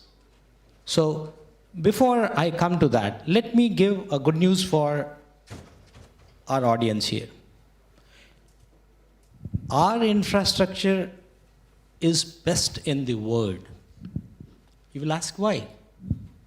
80% of the generation assets and 80% of the central transmission assets were created in last 10 years. And they are technologically most advanced in the world. So we claim it that our transmission grid is best in the world as far as the intelligence is concerned. As far as the generation part is concerned, the data acquisition, the understanding, the quality, and the data which flows from the generator to the system operator and market operator is simply superb. So we are talking about the 2 layer. The 3rd layer is the distribution layer or the supply chain layer. And there we have some kind of a ifs and buts, because it is distributed, it is not in single hand, it's a concurrent subject. Most of the distribution companies are with the states. And the data flow, because in this room I can see many people who are experts in India energy stack, and we are discussing it for quite some time for the last 6 months, which will be the most critical point when we will be trying to implement AI. AI itself is the easiest thing to be implemented. The most difficult thing will be, if I see AI, there are 7 layers which we generally talk when we implement AI. And the bottommost layer is the data. And the clean quality data is what makes your AI more efficient, predictive tools. I mean, beyond that, we all know descriptive, predictive, diagnostic. And then you come to a stage where finally ethical and governance layer comes, which people were asking questions. Whether if the AI has given you some direction, you will follow that, or the expert will take decisions. Expert has to be there at the end of the ethical or governance layer, because that is the stack what we generally try to discuss. So these are the 2 fundamental things. As far as the AI lateral kind of a flow, we all know that it is, we are doing it, you rightly said, we are doing it for last so many years, 50 years or so. But the quality of neural network or the processing speed and the data what we get is much faster now. The feedback is much faster. The convergence of the modeling is much faster. And that's the reason why we say the quality of AI will be faster for any system, including power sector also. So this is the background which we are talking about. Now, at the end of the day, yes, we have to, everything has to boil down to market. And the market, when we talk, it will consist of everything. It will consist the supplier, buyer, the platforms, the traders, the other entities, and the right kind of information to procure or sell in the market will be the crux of making it efficient. And rightly said, the time of the day pricing is getting more and more important. The other day, we were just discussing, and we could see that people are not talking about the volume, we are talking about the value. Means the electricity, volumes we are not discussing how much we generated. We are discussing when we generated how much. So that's value. So if that is the case, certainly we have to be more, everything is valued based on the commercial entities and how they are operating. So the AI will be the most effective tool, whether it is a blockchain, whether it can be efficient tool. Anish, you know better than me that we started with Nord Pool software in 2000, way back in 2007-8, when IX started its platform. Today, we have customized most of these platforms to our own use, and people are doing better than what European people are doing. And so therefore, it is a good amount of opportunity for the AI people who are working on this. But other than that, also a host of other experts also will be required to get it happen and make it finally effective in the market. Thank you, and we'll pick up some of those themes. I know, Mr. Bhalla, you have to leave, but before, just give me a signal so that I'm able to pull you in for your last comments before you leave. But at this time, I'll go to Professor Abhankar. Professor Abhankar, in the context of electricity or energy, is India the AI country? Are we seeing cutting-edge stuff happening to your expectations, or are we... There's a lot of ground to cover as compared to this. For example, what we are talking about Anthropic, in the LLM space or the specialty application, Anthropic, Palantir, we are not seeing products happening here. Bringing it to electricity, are we at the same falling behind, or is there something exciting happening in our market? Well, first of all, thank you, Apraava, for having me in this panel discussion, and thank you, Anish. This is a wonderful question. So I was just thinking, where do we stand with respect to AI in power and energy? And I'm a teacher, so I have to keep my class engaged, and storytelling is the best way to do it. So let me tell you a story, just to explain where do we stand. So the movie buffs amongst us must have watched 1942, A Love Story. The Gen Z was not born when this movie was released, so please excuse me. This movie is about, the background is a freedom struggle. And it is Anil Kapoor, Manisha Koirala, and Jackie Shroff. It is, these are the people who have acted in it. So it's about, freedom fighters who are fighting against the Britishers. And all throughout, till the intermission, everybody's, all of them, they have shattered, they are losing battle. And everybody's talking about a guy called Shubhankar. And whenever they are in deep trouble, they say, oh, Shubhankar will come and will save us. And this is, this goes on till intermission. And just before intermission, Manisha Koirala is asking for some help. And there's one hand that comes and, holds her hand. And there is a intermission, this thing. So that hand is Shubhankar for you, which is AI. And where do we stand with respect to AI in energy is just before intermission. So we have not reached there as yet, but yes, there is a promise. Shubhankar has arrived. Now it is up to us. How do we make the real use of it? Now, there are lots of stories that are built around AI, usage of AI and all that, so long as I'll just focus my discussion on power systems operations point of view. There's a lot to discuss, but restricting my comments to power systems operations, people have some wrong illusion about AI being panacea. So anything and everything you dump it on AI, AI will give you. This is the wrong notion that is being created. However, as a researcher in this field, I must caution that AI hallucinates, right? So it is up to your human intelligence and judgment. How do you really, make use of the tools provided by AI? And talking about, let's say if we talk about transmission systems, okay? So the application of AI into power systems can clearly be divided into the transmission sector and distribution sector. Okay? For transmission systems, if you ask me whether AI can be used or is being used to actually take operational decisions, well, my answer is no, let's not do that.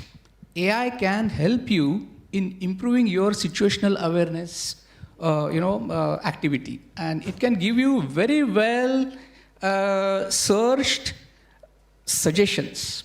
It is for the system operator to make use of those suggestions. For example, if you talk about contingency ranking, right? We have a steady state operating point and we want to do contingency ranking.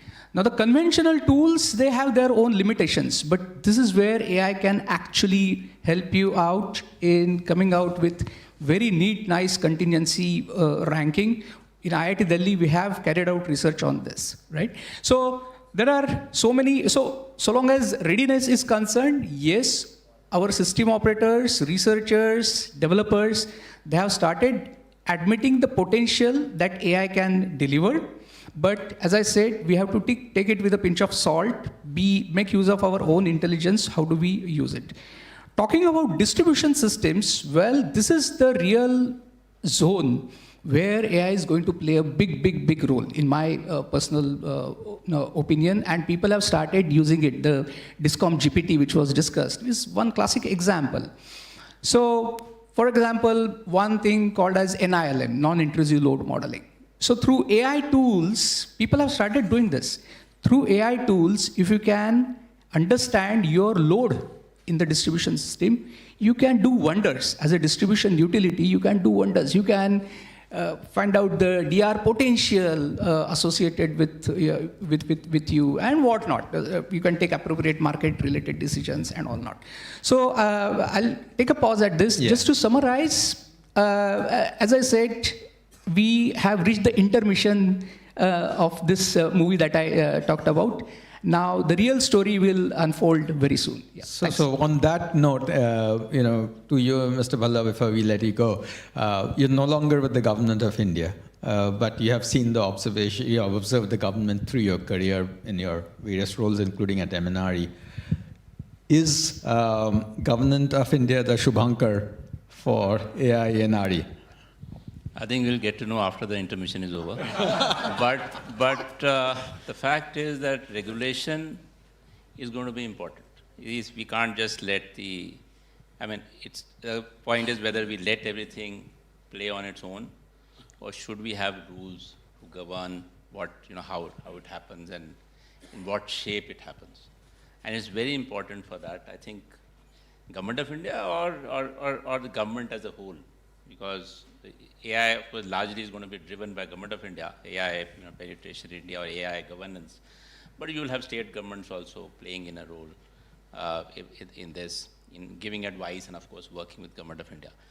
I think it's important, one thing just to mention a few things on that aspect.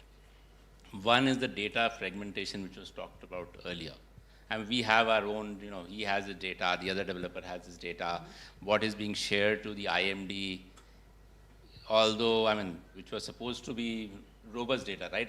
What you have is what you send, but they're probably not being transmitted properly. But at least they have the data. Now, how do we get all that data together? Only then IMD can work out a better forecasting model, and that's essentially what AI is going to do. You have to have the databases, different databases available, so how do we make sure that these silos are broken? So that's something which is something that talk about as far as regulation is concerned. Second would be cyber security. Cyber security, we know about cyber security problems that we face even on one portal or the other. When you talk about systems being driven by AI, the kind of cyber security breach, what it can impact is much more. So there's going to be very adverse effect once such a breach happens, and therefore it becomes very important that we have systems in place. CA, I came in late, but I'm sure CA must have mentioned about the cyber security regulations. They have come out a draft with. I think they want to finalize that. They'll increasingly get more robust, and that's only for the power sector I'm talking about. I'm talking about the other aspects as well.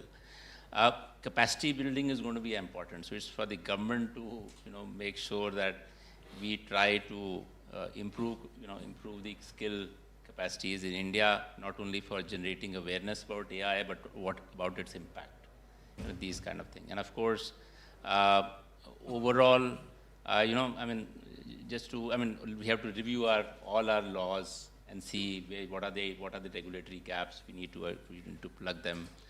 We need to break down, make it easier for people to use AI, and therefore the computing capacities, or we need to make them accessible for everybody, so that AI models, the better AI models specific to India can be made. Why based on global models for our needs? Can we have India-specific models for our energy sector, what we require? And I'm just trying to mention a few things, and therefore I think Government of India will be, I think, one of the key players as far as this aspect. Thank you. We'll know after the intermission, but thank you for being with us for the time you could spare for us. Kindly excuse me, I have to reach somewhere, so thank you so much. We'll go to Karthik now. No, you haven't spoken yet, and I'm sure you're dying to. But I have let me frame the question a little bit differently for you, because you have already framed that question for others, and we want to, you to taste your own medicine in some sense. Okay, but one of the things which we were talking on, Professor Avankar also said about the human control. At the end of the day, the human in the loop, human control is all important. But we are in a situation where, the human software interface is becoming at every step. Okay, so whereas the human is not at the end of the loop, okay, the human software AI interface is at every step. It's so enmeshed. Okay, so how do we then, simplify it to say that these are the guardrails and the regulations which have to apply? Because you never even know where that interface starts and ends. So how do we deal with such issues? And in the context of the power sector, is there some dilemma of that, like that, which we need to deal with? And I think in system operations there is. You can talk about system operation, the system operator being in control, but the problem I said, that at every step there is an interface with technology. Okay, so how do you do that? And the second thing is that there's a lot of grunt work which AI takes away from you. Does it allow us more time to do the right kind of work and taking away the grunt work? How do we balance that? Question for you. Maybe I'll field the second question, because I think that's something that we all inherently have experience with, which is what work do we actually sort of, second to AI? And which is where I feel that there is a lot of brute force sort of techniques being deployed just because we have AI and its compute capacity with us. And I think we should be wary that the Indian grid system is large. It's likely to get bigger and more complicated. So we need to try and see, how do we keep it simple in the first place, and then get to sort of strategies which actually require AI. So the more complicated you make it, and the more uncertainty that you actually bring in, the more the use case for AI, because inherently as humans, we can't process those many different uncertainties coming from everywhere, and then we're really then compounding the problem. So to me, and I think the age-old mantra has been increasing, for instance, the command area to sort of reduce uncertainties is the first step, right? If we end up sort of having a system where, visibility, for instance, of different assets doesn't exist, the quality of data coming from each one of those different sources is not as good as it could be because of the lack of systems, then we will definitely end up in a position where we are trying to sort of optimize each. We will end up having to expend more resources in sort of catering to each. So trying to sort of get some of those basics in place, looking at how the rest of the world has gotten to fairly advanced and high levels of energy consumption before the advent of AI. Right? While we can commend ourselves with the quality of infrastructure that we have today, right, surely we have a lot more to be desired of when we look at our distribution system.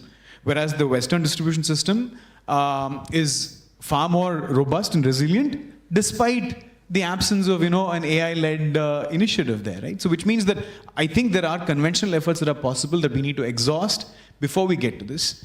And I think, and the question that you asked in terms of regulation, is for government to really define what are those different decision classes where AI should be allowed to operate and in what modes, right? So in what modes are we looking at autonomy?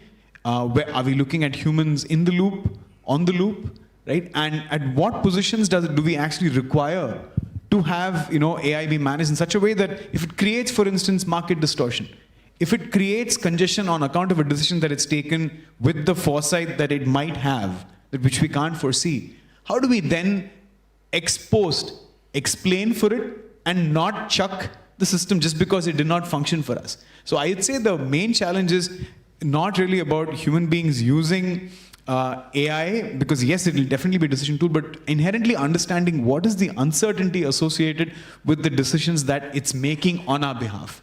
And I think being cognizant of that uncertainty and ensuring that, okay, in these situations, we will actually allow you to operate with this level of autonomy and at these checkpoints will probably be the way to go. And I think that to me, the forecasting example that of course seems to be sort of like the low-hanging fruit, it really is a legacy problem, right? I think it's a machine learning problem more so than an AI problem, right? And we should really be looking at moving away from just looking at forecasts, because if you haven't managed to get that right, clearly, and I think we were discussing this actually, Mr. Mengani, before you came at the session that Idam hosted actually, right, for the last 2 days on resource adequacy. Very relevant topic when it comes to this. And the fact that we haven't got forecasts right suggests that there is inherent uncertainty in our data acquisition systems.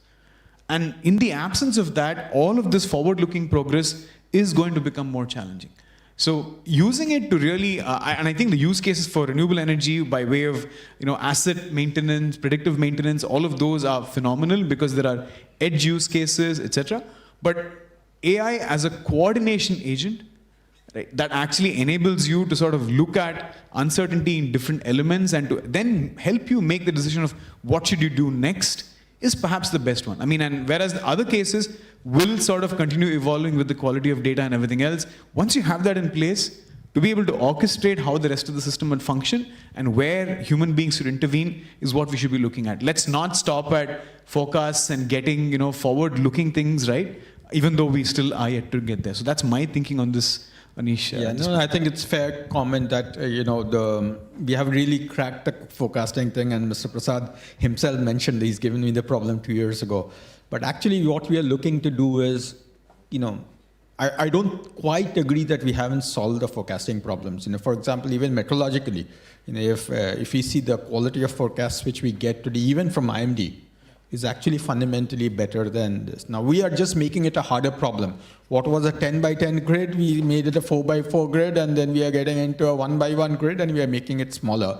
Okay, we are looking to telemetry at that level to come up and throw up the data back in time for response to happen. These are harder problems. So I do not want to go away with the feeling that we haven't solved for some of these things. We just posing the whole system are harder problems. And then I think in some of them, the AI applications will help us get to faster. Because one thing AI does, and I'm sure Alok and others will talk about that in later panels, is to make things what took longer much faster.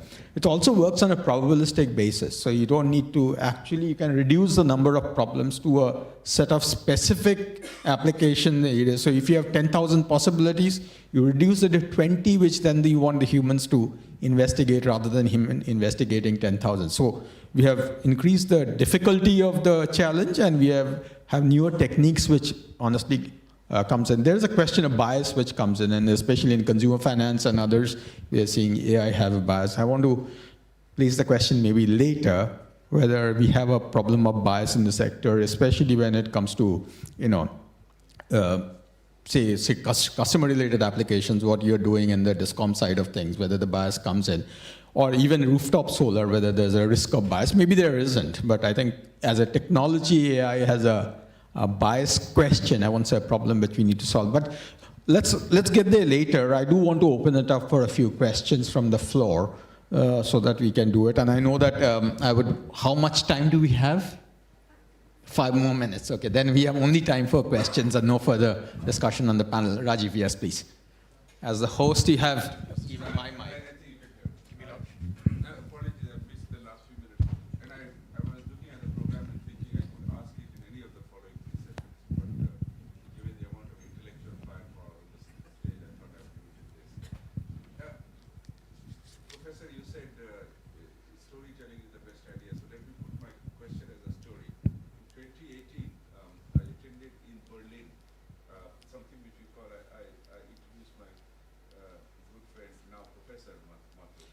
So why don't you take this one, because it will just help the others.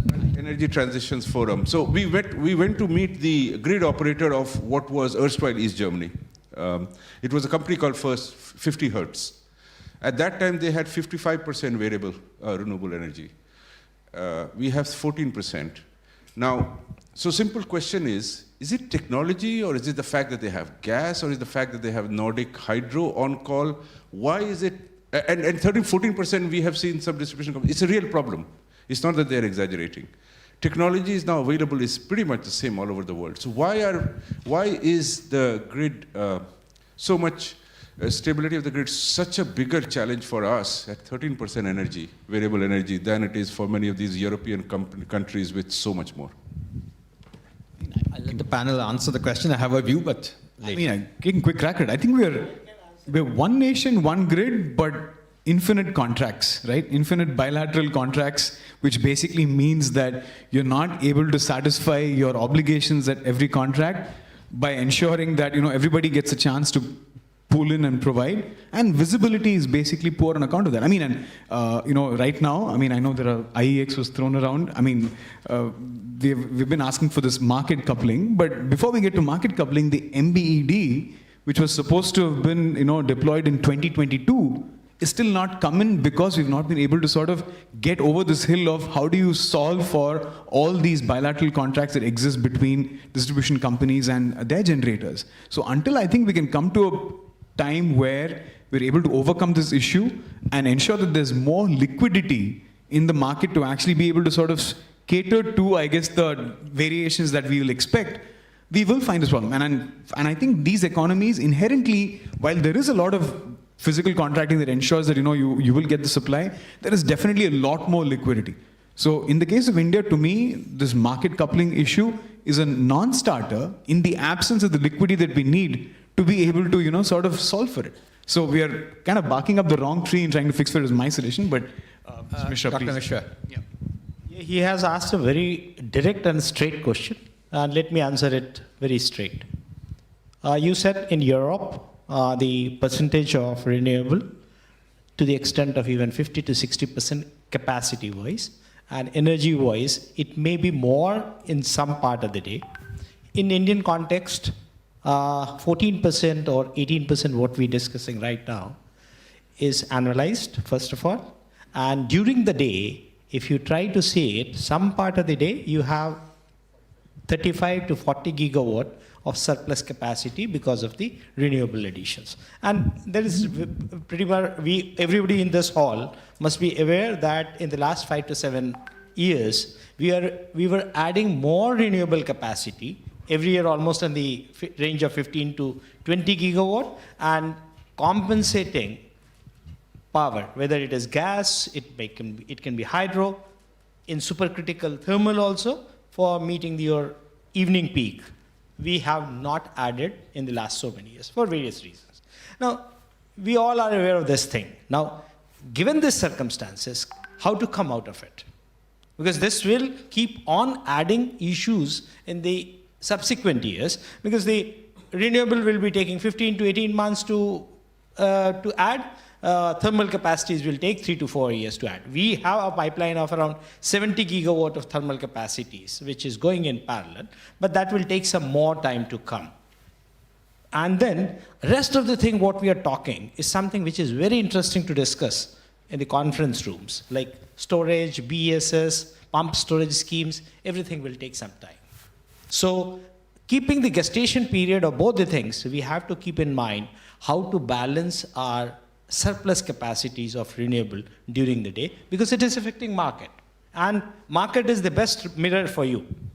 If the prices have come down during the day for power, you know that you have to do something for it. Of course, the depth of the... Sorry. Yeah. No. So because, she's going to take offense if I stretch this conversation for too long. It was something which was last comment. Yeah, no, but I'm going to give one chance to borrowing some time from this. But just one quick answer to your question. In Europe, the demand is going down. We know that catering to demand requires infrastructure. Infrastructure is a catch-up game. Here we are going up. It's a very different landscape. Do not compare Europe and India. We are in very different stages. who can, it's not, yeah, and I'm going to put the last question to all of you, and you can comment, Professor Abankar, in that context as well. Just to make AI real, on this one? Just allow me one sentence to answer this.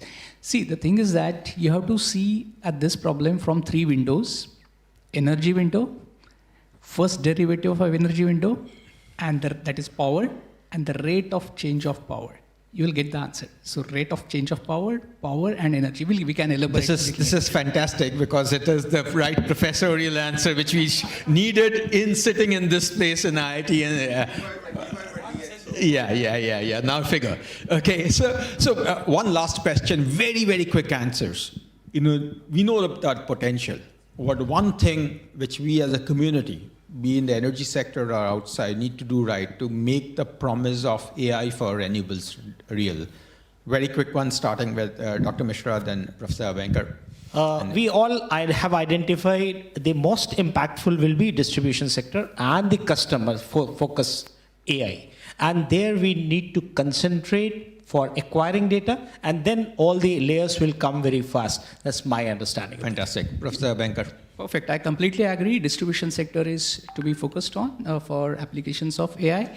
One point, data sanitization is something that is being missed. So data sanitization, AI can play a big role. Yeah. If your AI is matured enough, it can help you sanitizing the data as well. Karthik, there is no way I'm going to disagree and sort of move away. I still think the solution lies in data. But only thing I would say is that we need to create a data trust that actually makes available all of this information to every actor in the sector in an anonymized manner, that they can use it to make decisions. Just the way, we're talking about the IES, but I still feel that data is not at the core of the IES yet. Like the way UID is basically at the core of the other system. Data with regard to energy is not yet there. So a data trust that the government probably sets up as a separate body that allows the access of all of this data to everyone probably will open up all of the possibilities we've discussed. Data, finally. Yeah. Naveen. Well, I guess I agree with each one of them. The other aspect, of course, will be skilling, the software aspect. That will be very, very important. Right. Thank you. With those comments, and I'm sure there'll be views across the room, we can share them in the breaks and we'll hear them on the panels. But thank you for this opportunity. This was fantastic. Thank you so much, Anish. May I request you to help us, felicitating them with some shawls, please? Yeah. Rajiv can join as well. Sorry. He's the host. He couldn't.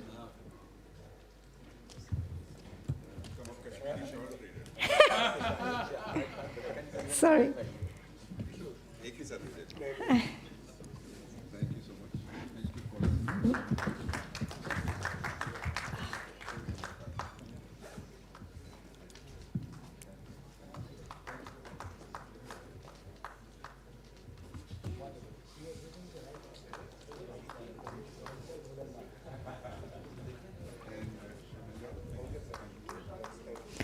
Thank you so much, Rajiv.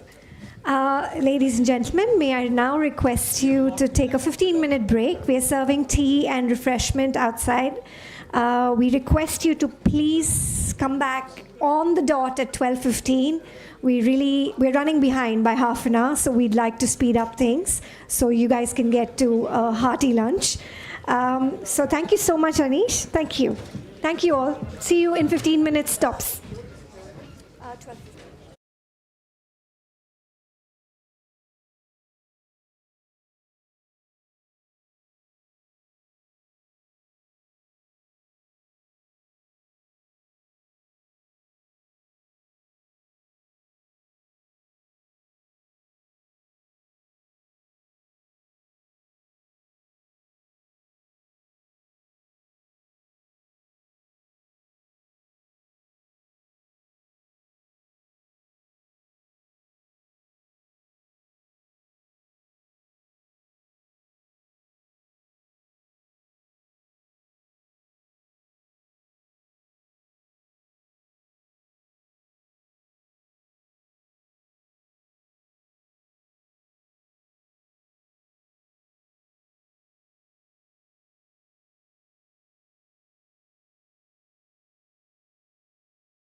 Right, so shall we begin this next round of curious questions and curious answers and answers to those curious questions?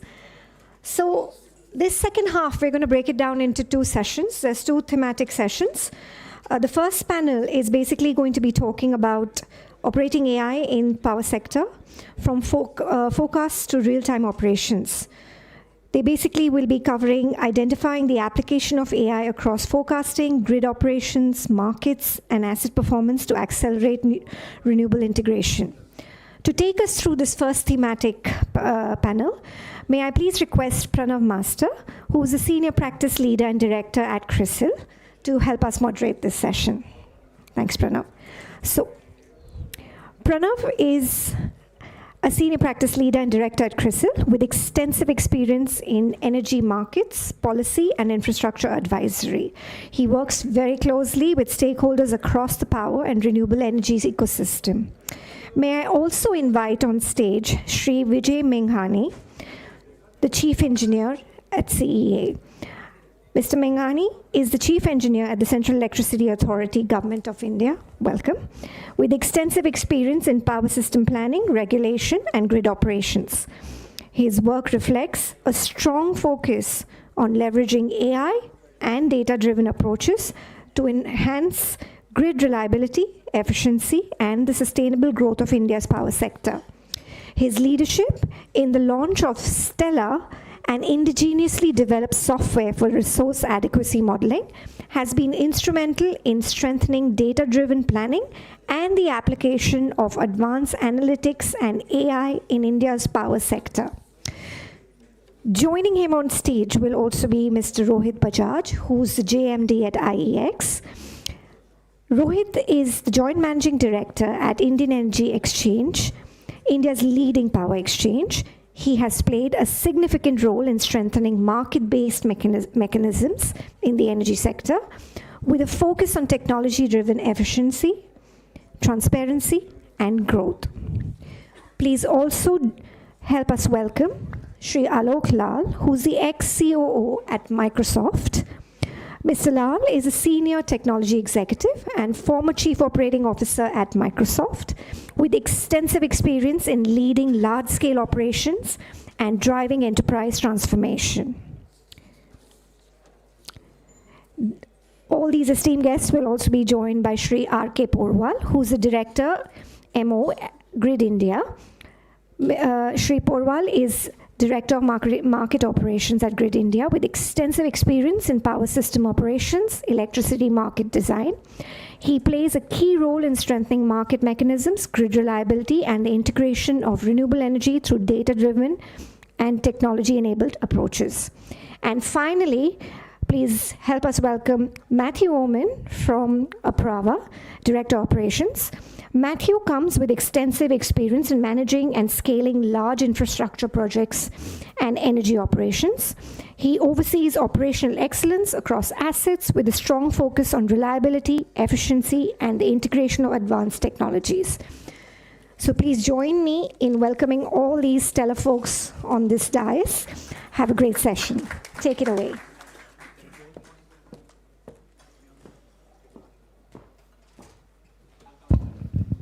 Yeah, thank you so much. A very good afternoon to all of you, and a warm welcome to this panel discussion on operationalizing artificial intelligence in power sector, which can cut across the life cycle of a renewable energy project. That's going to be the focus for this discussion, and I think it is very, very topical, given that the power sector today is at a pivotal crossroad.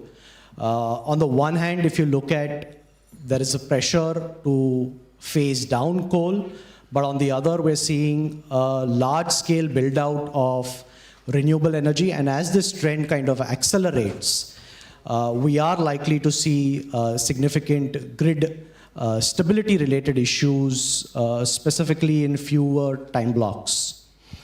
And to tackle this, we are clearly investing in flexible sources of supply, but along with that, I think it becomes very important to also deploy smarter tools that can help predict more precise generation, more agile grid management, and possibly even more efficient trading. And these capabilities require cutting-edge data analytics and automation and even more. And that's where really AI comes into the picture.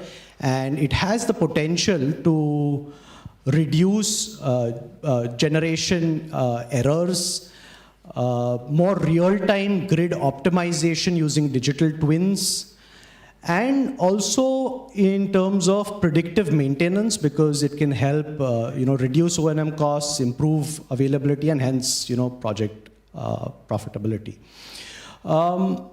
So all of these have the potential to unlock significant efficiency gains. And to my mind, I think there are challenges. There's no doubt the road is not simple and straightforward. But I think to my mind, some of the key success factors that, that hinge and are key pillars is one, I believe, is, data democratization, not working in silos and making data available to all, which can really fuel AI models. Obviously, long-term regulatory clarity, and Mr. Bhalla spoke about that as well in the last session. Interoperability between different systems, robust governance mechanisms, and last but not the least, I think a point which not many spoke about is, I think, capacity building and skill development. I think there is a potential gap there, and if one were to take pilots to a system-wide operation, I think that gap also needs to be plugged. So to discuss these issues and a lot more, we have a very diverse set of panel with deep experience, each of whom have been at the forefront of the AI revolution in their respective fields. The objective of the discussion today will not only be what AI can deliver, but how do we deliver that at scale? And the intent will be to keep it as practical as possible with real experiences, real challenges, and real opportunities. So I think with that, let's very quickly begin with that context. If AI were to truly matter to the power sector, I think it really needs to work where reliability is non-negotiable. And I'd like to pose the first question to Mr. Porwal. I think grid operators sit at the heart of reliability. So how are you seeing the use of AI in real-time grid optimization for load dispatch, congestion management, renewable balancing? And request if you can focus if there is, specific deployment that Grid India would have done, even if it was on a pilot basis, to share some real experience and perspectives on that case, if at all. Thank you very much. And first of all, thanks to Apraava for inviting me. It is a great opportunity to be amongst you. And I was listening to your last question also. I will try to answer that question on my perspective also. Everybody knows that AI is definitely going to come here. So no shying away from the great technology, which has to be deployed in different parts. But again, main question of deploying AI would be that which area. First of all, we have to again gain the experience of AI in different areas, and which area can be easily adopted towards AI, and which is still a no-go. As you already mentioned, that reliability is of prime importance, and we can't give that easily. Again, because again there would be a human, always a type of reluctance to go to anything new or any change. It is a bit human. But it is also slightly that we have to take a cautious approach towards each and everything. So for the areas which we are already working on, say load forecasting, generation forecasting, these are areas which can be easily worked upon. There is not much an issue. And we have to see that how it is improving. So from the loads forecast perspective, we are using ML, not AI exactly. It is a machine learning tools which we are using, and we are seeing that this is a quite good tool and it is improving our load forecast. As far as generation and RE forecast is concerned, so for RE forecast, we are having a pilot with the IIT Mumbai presently, wherein they will be also MCMRWF is the partner there, IMD is partner over there, and also ISRO is partner over there. So we will get the not only the IMD data, the say data which is being global forecast or say local forecast basis, but also from the satellite pictures, which they decipher the satellite pictures and will give some again based on AI tools. So the AI can be used at two places. One is that weather forecast. How good will be the weather forecast at local level? That again will be UI because you know that IMD or any other person say presently, that is why we have also been asking all the RE generator that please give your data to the MCM RWF so that data localization can be improved. Otherwise, IMD at a specific point, they will be observing at a specific point, then either upscaling, downscaling data to the individual power plant level. So this is what will create one error. So if the data from the RE plants goes to them, that will be slightly better. Now it has started, at least for interstate plant, it is now going. Interstate plant is still lagging. For interstate plants, again, the NCMRWF has been saying that data quality is an issue. So we have again number of discussion with all the developers so that there is a slightly more and more improvement in that area also. So one AI application could be that how we can improve the weather forecast towards that particular pooling station or that particular generating plants so that it gives better results of the forecast. Then after this forecast comes, a weather forecast comes, then how better our algorithm could be for the giving the power forecast. So what type of inaccuracies can come, whether it is good, this has been a good, what is the, say, data about its cleaning formats, everything can come in that. And that based on those inputs, it can give a better power forecast. So this is the second. So both places the AI will be used in these pilot project. Third thing what we are doing presently is because we have a lot of data. So analyzing that data is also another area, and whether that data can help us in taking good decision, what has been past actions by the operators, and whether they have been they were right or wrong, or whether there have been some improvement in those areas. So that we are also doing in-house. Again, because all this data, but not in real time. Again, what you call the real time, we are not using that in real time, but again, as a feedback tool. So that whether we consider that these technologies are giving a good result or would be giving a good result, and how we can replace the person in the control room. We definitely will not replace in very near future, but how we can get more and more help from the technology side so that its job is slightly reduced. Another area where we have, we have created one source of information, say all the Ministry of Power regulations, or say CA regulations, or say CRC regulations, we have put in one place. And then with the help of, say, we call that as a bot. We have created a bot which will give us the answer. If anybody want to answer anything based on all these documents, whether that is correct. So these are the areas where we are working presently, and we will continue to work and further improve on. As far as real time is concerned, there is a lot of constraint presently. Whether this tool will be communicating from outside information also, it is very difficult, because again, cyber security is another big area which is not will be permitting us to do a lot of things, and reliability being very important. Presently, we are not that much venturing in that area. I hope that I have been able to make comments rightfully. As far as your point was, sir, think over Germany. Germany is a part of a very big system. So in Germany, everybody else in the Europe considers that as a one system, right, as a synchronous grid. Similarly, as in our country also, you will see that number of states are crossing even 100% during certain periods.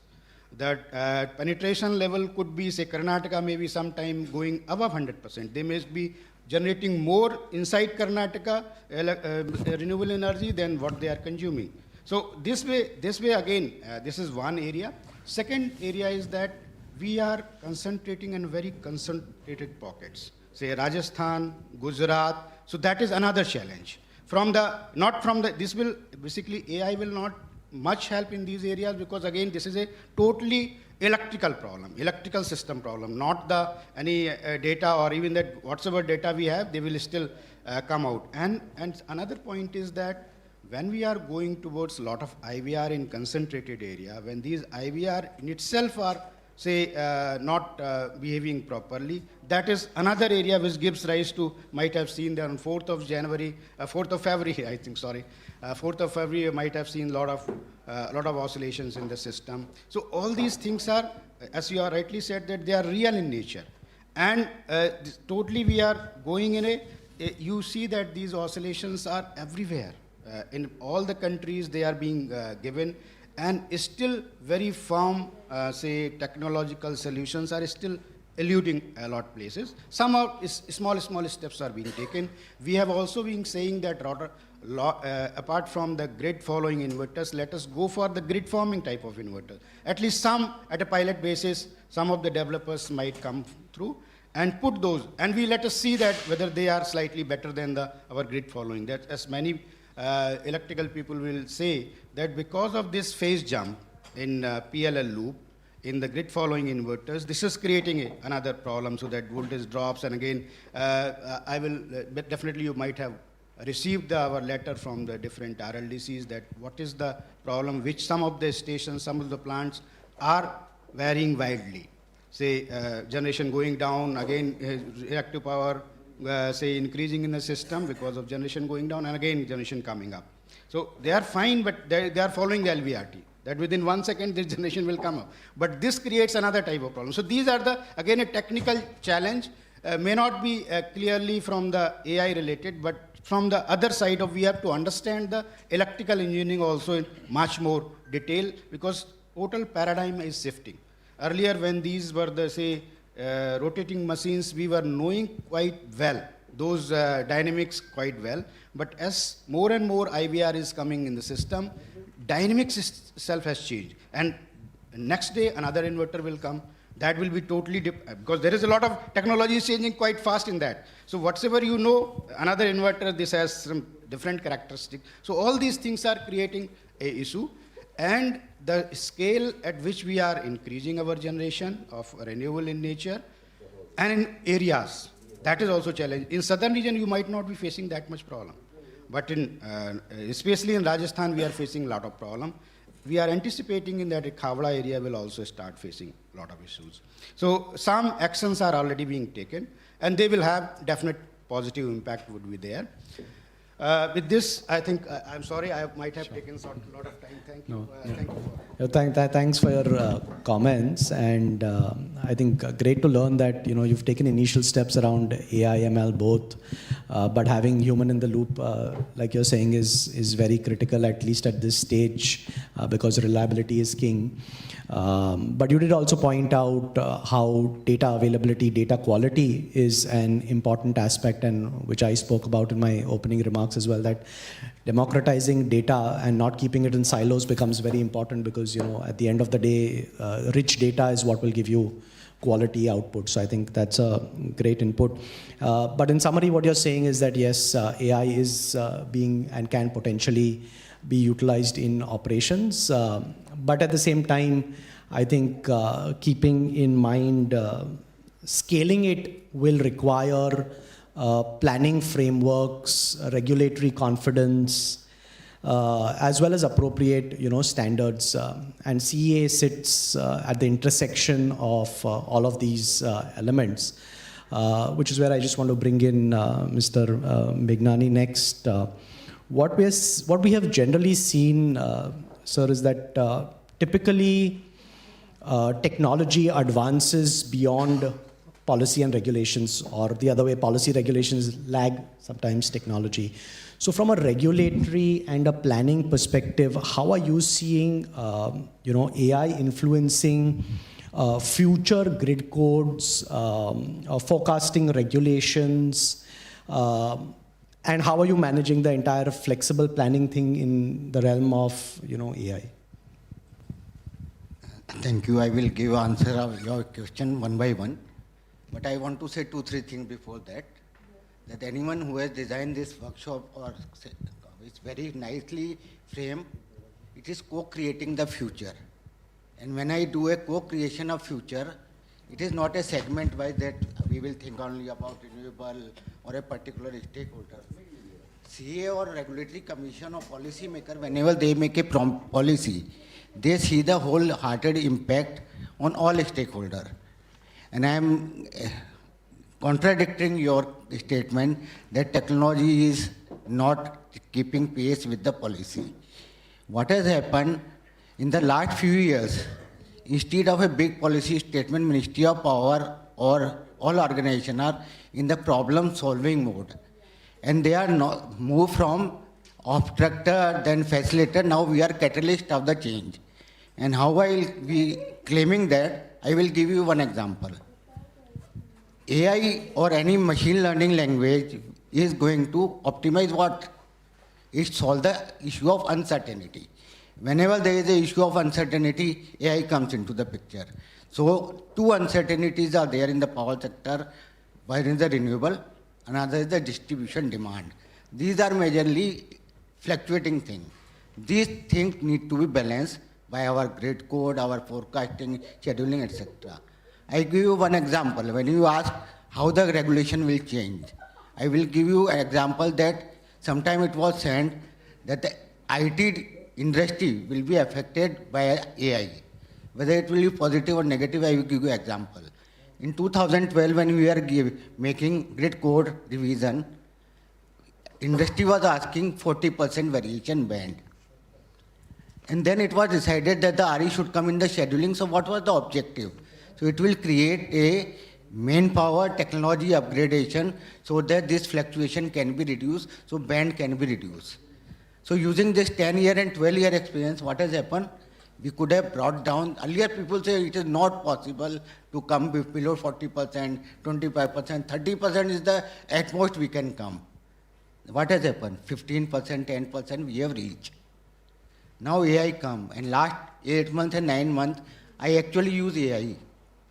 I find that there will be a time that the renewable energy will be as confident as my conventional energy to give the schedule with the least deviation. Because they are using the tool. People have started using the tool which has bring down the forecasting error. Our agency, our Indian make agency, Climate Change, Climate Connect, many agencies has brought down the forecasting error. How it has happened? First initiative was taken through my RLDC fellow. They have done a REMC center.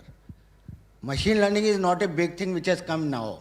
In 2014, they issued a ensemble forecast. Ensemble forecast means they are doing forecasting using 3 agencies on P70, P90 and making a good forecast. So technology is improving and technology is now helping the policy to take the correct decision. I find that the renewable industry, if you want to use AI, there are immediate problems which need to be solved. Earlier the issue was whether we can build the capacity.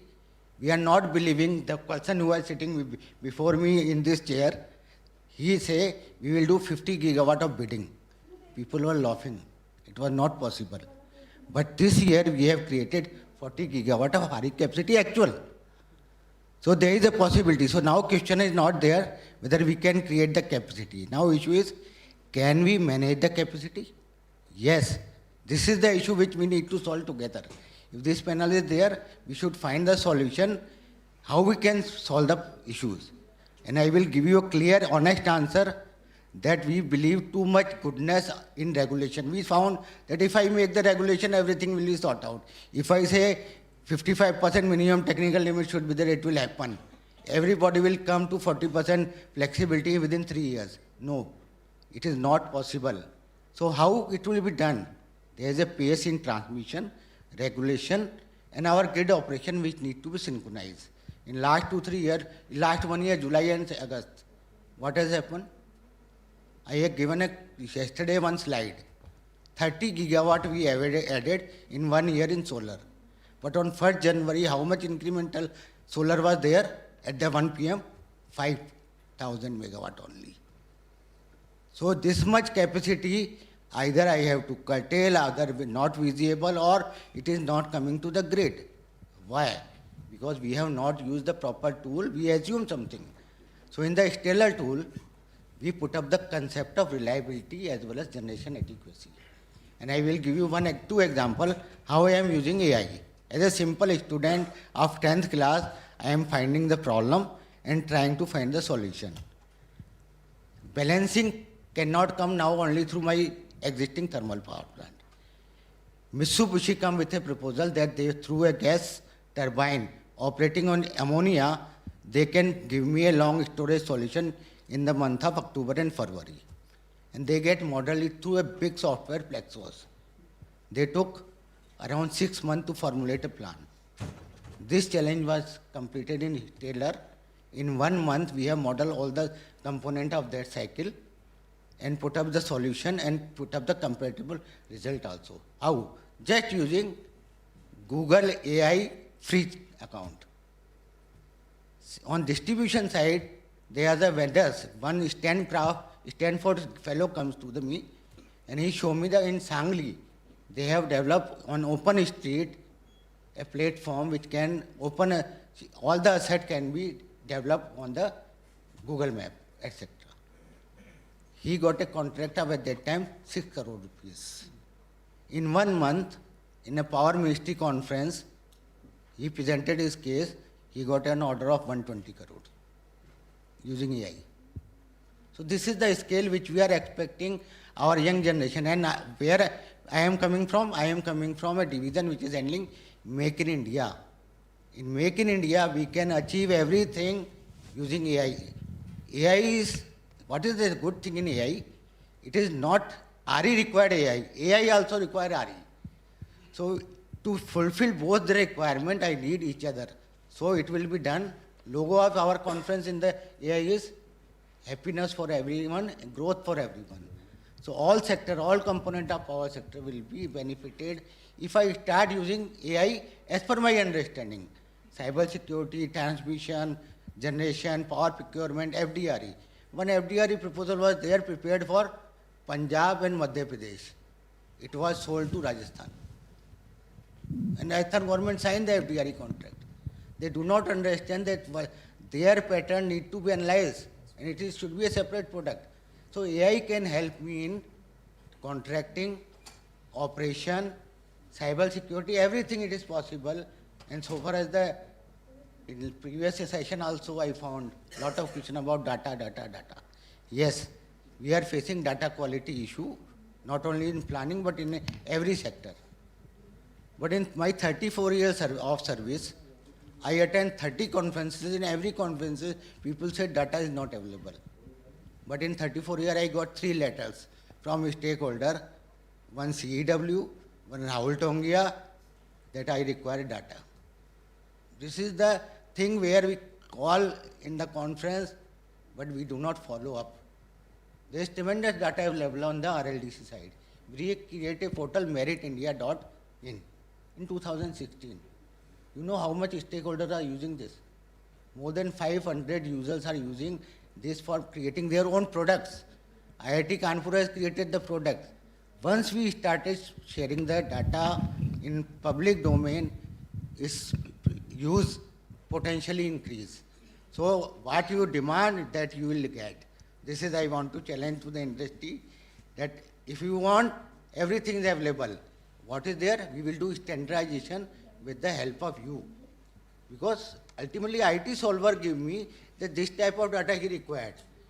When I prepare my Stellar's product after 1 year, and by using in AI say, no, your product is not AI compatible. Immediately I have to reframe my data structure. So it is the help from the RE industry, all the system operator, we require.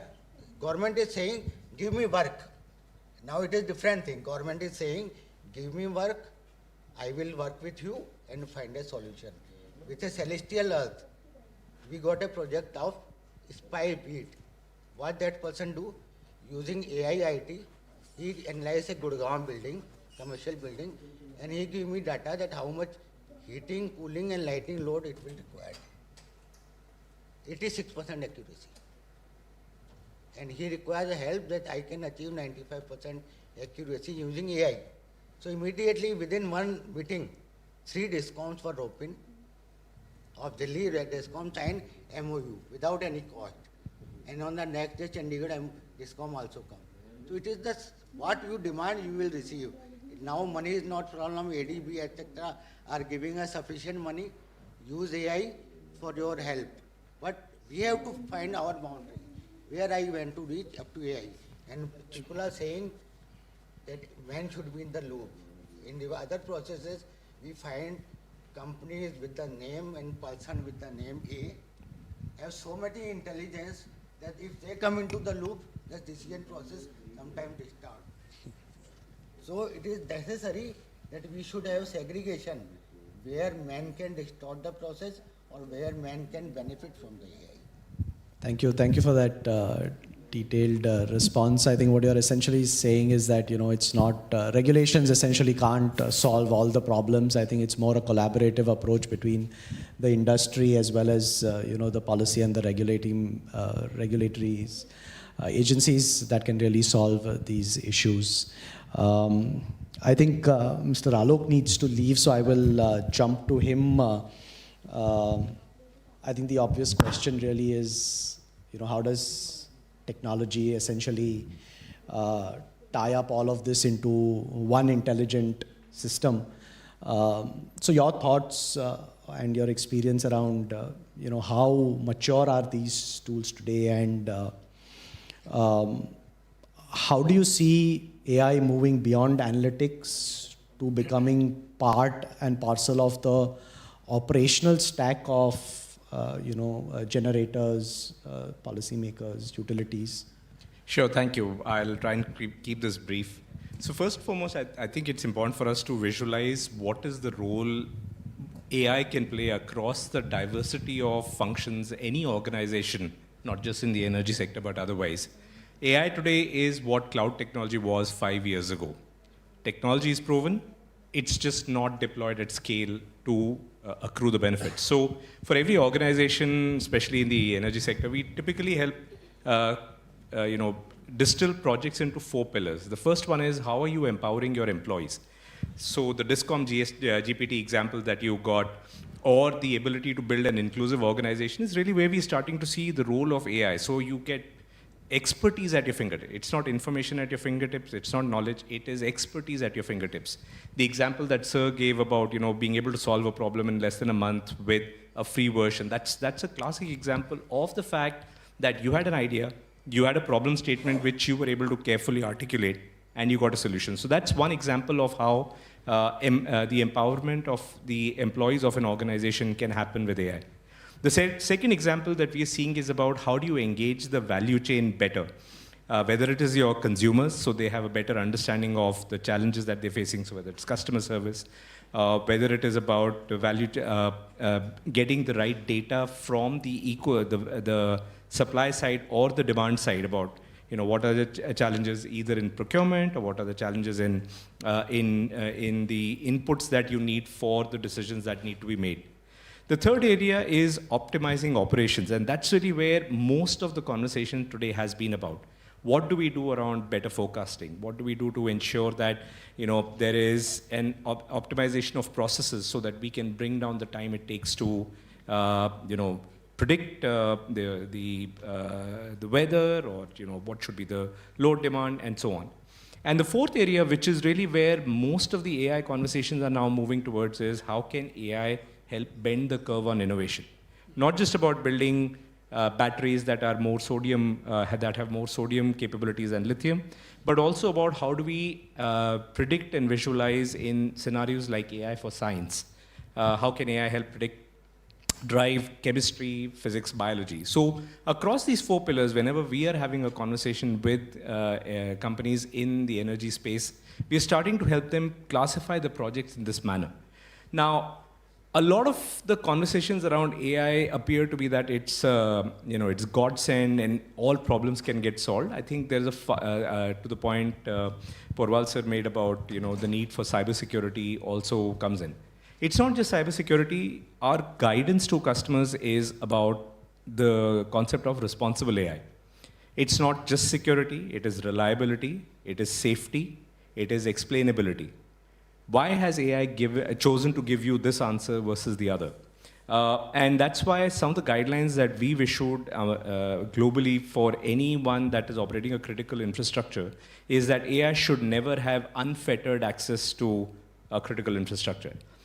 What you don't want to do is to run into an accountability confusion. And that's the part that we are starting to see a lot more concerns being raised by chief risk officers and even boards about, are we giving AI, a free hand to do everything? Now, to the part about, where are we seeing, opportunities for AI to really transform conversations is this concept of agents. Think of agents as giving you the power of compounding elasticity, whether it is around cost, whether it is around skills, whether it is around capacity. Those are avenues where we are seeing agents take decisions. Now, unlike the experience that you have with ChatGPT or others, agents can be long running. They can reason with large amounts of data for a longer period of time and be able to then come back to you and say, I've spoken with the agent of my distribution system, and here are the 5 things that I see are likely to be an anomaly. Here is the life cycle of the transformer that we've seen, and we know that basis the support tickets that have been raised, here are the 5 scenarios that you need to take action on. So the adoption of agentic AI is helping take care of many of these problem statements that have been listed a little earlier. But we also believe that the opportunity to really bring AI to be just at par with electricity, like you don't think about electricity anymore. You expect that when the switches turn on, the lights come on. AI is going to be that powerful and that subliminal in probably the next 2 to 3 quarters is what I forecast. Thanks for those quick comments. Now that we're with you, just very quickly, but from your background perspective, such sort of siloed vendor solutions, do you think they will really help? Because see, the idea, what I mentioned at the outset was also to not only what technology can really provide, but how do we really scale it up? True. So, and we spoke about data challenges, interoperability. Yes, so it's really a thorn in the flesh for several organizations, not just this industry, but others. There are a few fundamental things that need to get done. The first one is there needs to be a common understanding of grid semantics, assets, constraints, outages, and so on. We need to be able to have, a common understanding and a common schema that every provider needs to follow. And we need them to institutionalize these changes so that there is a common view of what do we sense, how do we decide what action needs to be taken, and then how do we act on that. That's been an area where governments across the globe are now evaluating on what is the energy data stack that needs to get built, how will everybody share that information and participate, yet how will we build the boundaries for sensitive data so that sovereignty can be maintained, and there is the elements of zero trust, auditing, all of those principles are followed through in the improvement of grid operations and reliability. Thank you for that comprehensive response. I think we've so far heard about the operations. We've spoken about planning. We brought in the technology perspective. It'll be good to see how now AI is also clearly having an impact on the way power prices are getting valued, how efficiently trading is happening. Like to bring in Mr. Rohit from IEX that how are you seeing AI possibly enabling new product launches? Possibly more granular products that kind of address the variability that we are seeing on renewable energy. Your thoughts around that, because I think that is also something that will shape up how IEX moves going forward. Thanks, Pranav. So market space is also being redesigned because of energy mix change, which we are seeing now. So if we look back, earlier market role was to meet the small deficit or provide platform to dispatch the surpluses that DISCOM or any IPP will have. And one major focus was optimization, which was nothing but MOD. You have to follow MOD, which was fairly simple thing. You can do small portfolio, you can manage it purely on the basis of Excel. But now things have changed a lot. We have seen that 40 gigawatt sort of capacity addition. DRs are coming in a big way, which are bulk, huge in numbers. So if we see, today in IEX we have 300, 350 sort of IPPs who are registered with us. But if we open doors for registration of DRs, this number could go in millions or at least lakhs. So there are few fundamental things which are changing and market must redesign. And there are some global references also available. First thing which is changing in a big way, markets are getting granular. So we have seen EU market, which was till some time back, was for 1 hour. 1 hour was the time of unit that was getting traded. They have reduced it to 15 minutes. There is US where it is being done for 5 minutes.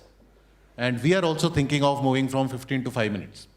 So that is very clear indication that these are going to change. And when this change will happen, the complexity will increase. The decision making will be multiple times in a day. Today, 48 times we operate real-time market. If we are moving to 5 minutes, probably this number will go to 200. And so many times you have to run your AI-based models, optimization models, and then you should be participating in the market on that basis. Second thing is they are getting faster. Now, all these years, we have been dependent on day-ahead market. That was the major contributor of the total exchange volume. These couple of months back, we have seen real-time market volumes are even more than day-ahead market volumes. These volumes have picked up. Gap is narrowing down in a very fast pace. Why it is happening? Because real-time market provides you opportunity to participate just 1 hour in advance of your requirement. Delivery happens 1 hour after the trading. So this window is also getting shorter. European countries are moving to, they are already at 13 minutes, talking about moving to 15 minutes. There are examples of trading being done 5 minutes in advance of delivery in ERCOT. So that's another thing, it is getting faster, and if market are so fast, then you should have your backend system also equally fast so that you can take advantage or leverage the markets. The third thing which is coming out, one centralized market is not enough. We must have to create multi-layered market. There should be some peer-to-peer should also happen, because everybody, small generator of 100, 200 kilowatt cannot come to this market. The cost of bringing those generators to this market is very high. And then there is additional cost of transmission. If you are settling your generation at the local level, you are avoiding the transmission. And we are dealing with this problem because we have created huge capacity and the utilization is not optimal. Third is, if you have a local market, you will get local price signal on the basis of local demand and supply. That will give signal whether you need more capacity to be created in that particular area or not. All those signals will come. So peer-to-peer cannot be ruled out. Local markets cannot be ruled out. So centralized one market is not going to be in future. There would be multi-layered market, which will definitely come. And one last thing is, which is less relevant in India, because we still follow NTSD sort of contracts, which are non-transferable specific delivery contracts where the retrade is not possible. In India, we do not provide opportunity for generator to decide whether he wants to generate or buy to meet his commitment. That possibility is not there. So this thing is missing, but globally, if you see, many places we are seeing churning ratio going beyond 20. Germany, you took example of Germany. There, one of the reasons why these markets are so efficient, because one electron before the dispatch is traded 20 times. We do have forward markets, 3 months, 5 months, PPA, 25 years.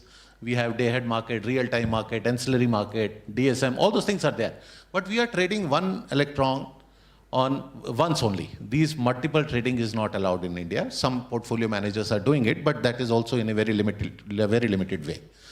So if you start to do those things, and even if I leave aside this, Then two very good use cases which are there. One is algo trading. You visit any big trader outside India and you will find all those tradings are happening on a pure automated algo mode. Wherever they see there is opportunity, they will buy and immediately they will settle and they will make arbitrage out of it. That's one thing which has come out very clearly. More so with BSS. BSS you want to charge when the prices are extremely low. We have less than 2 rupee prices during the daytime, sometimes 0. And you want to sell when the prices are extremely high. And these things cannot be done manually. You must have models which will be integrated seamless with the market, constantly follow the trends, constantly follow the prices, and then take advantage of or leverage the market and take advantage of the arbitrage which is available. So Tesla Auto Bidder is a classic example. This has been there for almost 5 years now. They started with UK and now selling it to some other customers also. So these are some of the things. Market has to change. It is changing. We like it or not. And all these things, all this decision making at such a fast pace cannot be done manually. And the optimization thing is getting complexer by the day. And to take full advantage of it, we must rely on LLMs and other large models which can leverage it properly. Thanks for those insights. I think what you're essentially saying is that things are getting more complex and more granular, but at the same time, what it means is also more opportunity at the same time for all stakeholders in the value chain. And I think you bring out the concept very well in terms of a multiple layered market where, you will start seeing P2P kind of trading, local signals. I think these are very, very critical elements that you bring out here. You also brought out a point around, algo-based trading, and in that context, just one quick question that, from an utilization of AI internally within a power exchange, how are you intending to use that to, ensure there is no anomaly within the trading and market monitoring, etc. If there are any insights that you want to share there. So yes, that's again an important thing because market monitoring is one important aspect for any exchange, and all the exchanges, they are required to, as per the regulation, we have to have proper surveillance mechanism. We must adopt that. And for so many years, we have certain rule-based models which we have adopted. And these are not dynamic ones. These are quite a static thing, macro-based things, where they do analyze that somebody where the demand, those who has been participating to buy 100 megawatts, suddenly he has purchased 1000 megawatt, means there is something wrong. So those basic models are there, but we are migrating to AI. We are adopting new technique, new tools, which can be dynamic in nature, and then they would be able to see the demand pattern more closely, analyze it more closely. And second, the important thing we are also trying to do is trying to create chatbots where, let's say you want to see, today we have all the data available on our website, but if you want to see what has happened on the Diwali day for last 5 years, you want to see the prices, then you have to just give one command. All these things are under development. We plan to launch it soon. But then you have to just give a command and then you would figure out what sort of prices were there on that particular day. And then with the help of APIs, this can be integrated with your trading systems.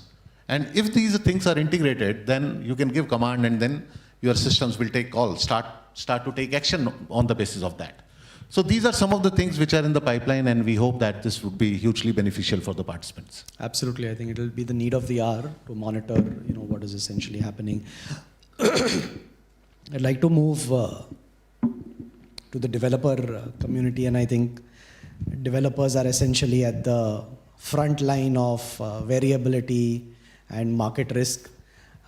So my next question is to you, Mr. Matthew, that, how have you experienced using AI for forecasting, and what is the sort of, if you have, or, intending or seen some pilots, what is the kind of commercial impact, that is likely to happen on utilizing of AI on DSM penalties, market participation, etc.?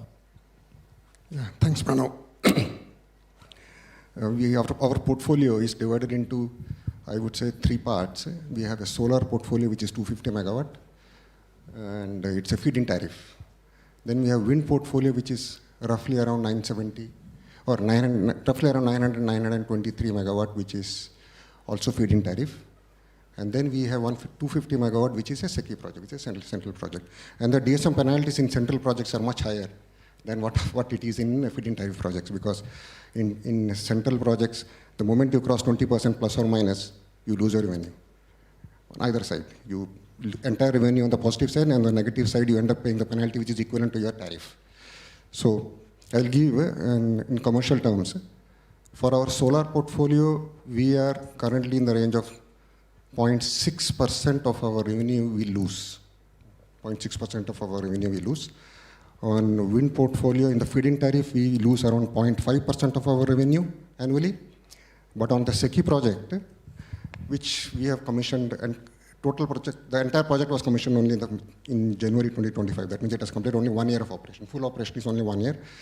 We have lost last year 1.53% of our revenue. So where you can see for the feed-in tariff projects, we are at 0.5 range, but for this project, we are at 1.53%. I am sure this 1.5% will come down, but how much? I don't foresee it immediately going to the level of 0.5%, which is for our feed-in tariff projects. Now, I remember when CMD of Grid India was mentioning, he actually mentioned something beautifully in one simple sentence. We are actually identifying QCAs to do this job for us. We are not directly doing forecasting and scheduling on our own. We are routing it through QCAs. We intend to do it on our own also, along with QCA, at some point in time. I'll delve on that. So what QCAs do currently is, they take the data from, the live data from site, which is the data acquisition. Karthik was mentioning about it. The live data from WTGs on SCADA, which we get from OEM partners, we get live data on every second we get the data on OPC server, and then we also get 10-minute data. Both the data are provided to the QCA. Apart from that, the billing meter data, and not exactly the billing meter data, because billing data will be generally in the grid substations. The equivalent meter, which is there at the pooling substations, which is in our control, that data is also provided to them. So they are aware of what is portfolio level generation. They are also aware of what is the turbine level generation. And then they, to augment that, they also have to forecast. How do they forecast this? It is what CMD of Grid India mentioned. How do they forecast it? They take the weather modeling. Based on weather modeling, they arrive. This is my current generation. This is my generation going forward. And these weather modeling are not accurate.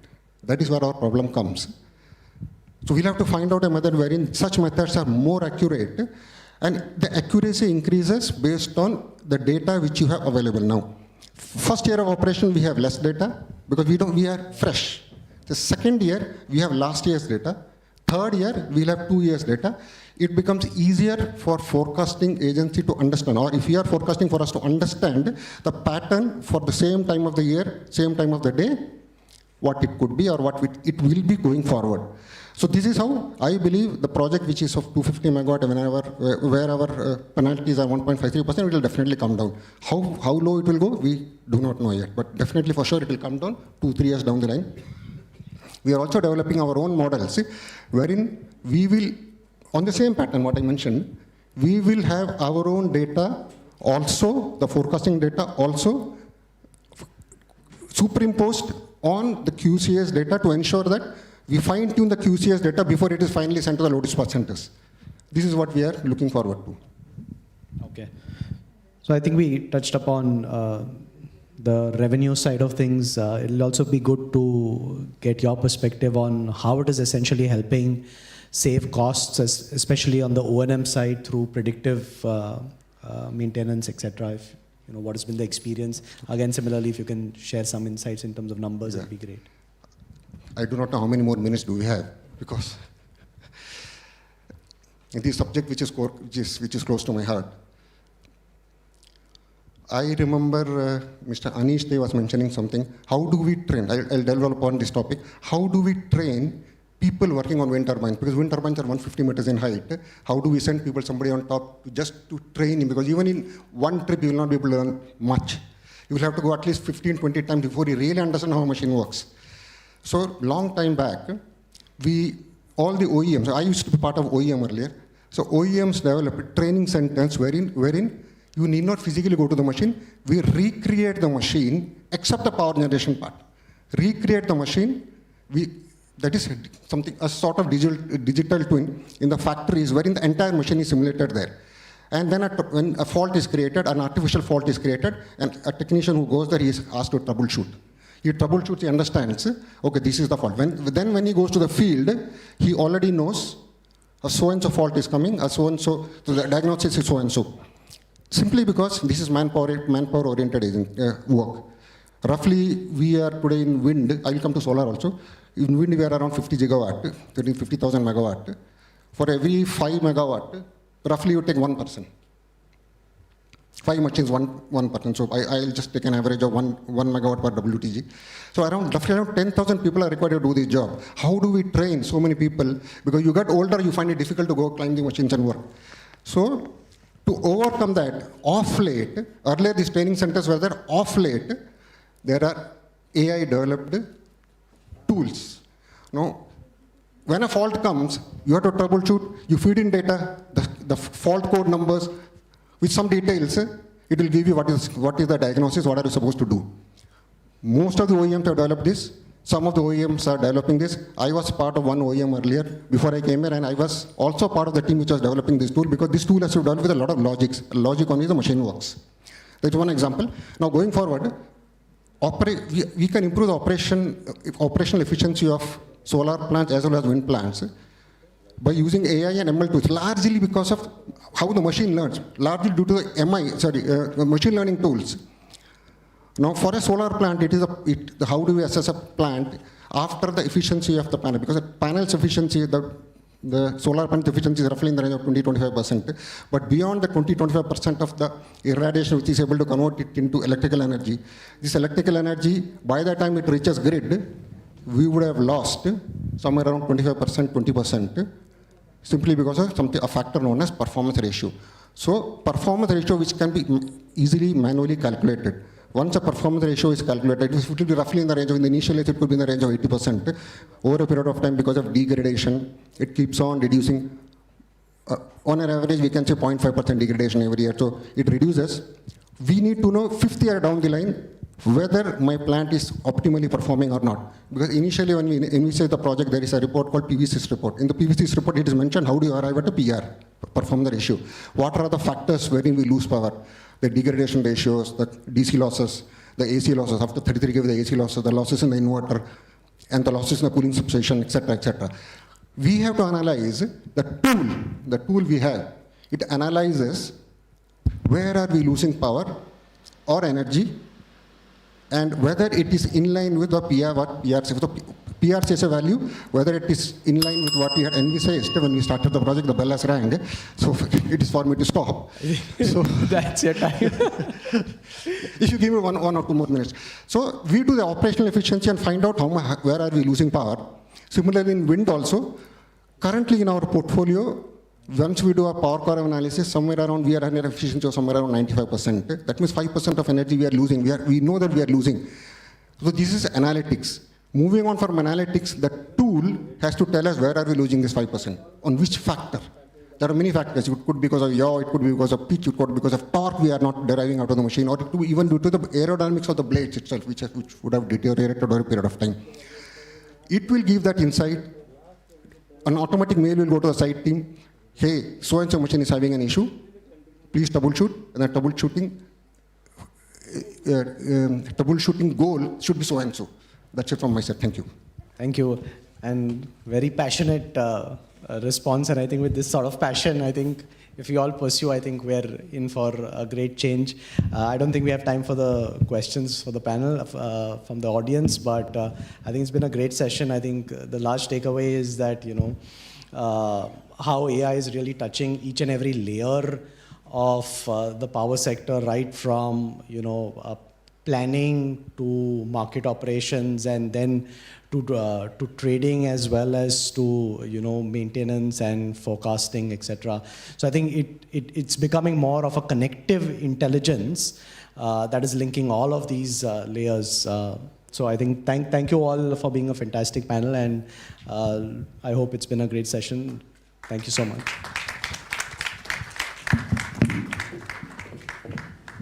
Thank you so much, Pranav. Thank you to the erudite panel. May I request Rajiv to please felicitate them. We will be proceeding with the next session. We have another thematic panel coming on board. Before we start, okay, all right. I think that's about it. I'll just wait for Rajiv to. And I'm waiting for the shots.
Yep.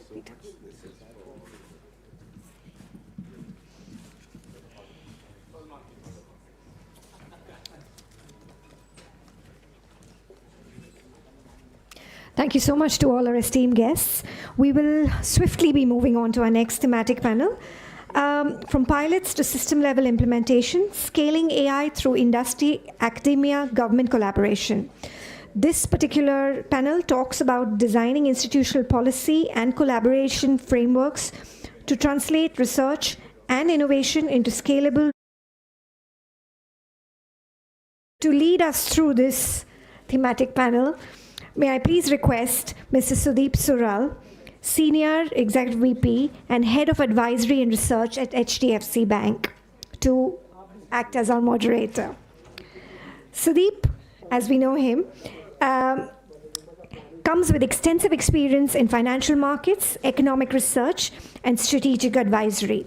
He leads through leadership across sectors with strong focus on technology-led transformation and sustainable growth. As a moderator, we are sure he will be bringing a sharp analytical lens and a well-rounded perspective to discussions on AI, energy transition, and the evolving intersection of finance and innovation. Sudeep will be joined on stage by Dr. Ajay Mathur, who is a professor of practice at IIT Delhi. Welcome, Dr. Mathur. Dr. Mathur is, apart from being the professor of practice at IIT Delhi, he is the former Director General of the International Solar Alliance, ISA, TERI, and the Bureau of Energy Efficiency, BEE. A global leader in clean energy and climate policy, he has driven initiatives in renewable energy integration, climate finance, and technology-driven solutions. He was a member of the IPCC awarded the 2007 Nobel Peace Prize and is recognized internationally for commitment to preserving the environment and coping with energy-related challenges. Welcome, Dr. Mathur. Please help us welcome the Shri Gyan Prakash Upadhyay as well on this panel. He is the Director General of Electric Power Transmission Association, EPTA, and a former 1987 batch Indian Administrative Services Officer. With extensive experience in power education and tribal development, he has held senior roles in the government of Sikkim, including Chief Secretary and Cabinet Secretary. At EPTA, he focuses on debottlenecking of transmission. Oh, I'm sorry. Okay, I wasn't aware. But we would have been glad to have him on board.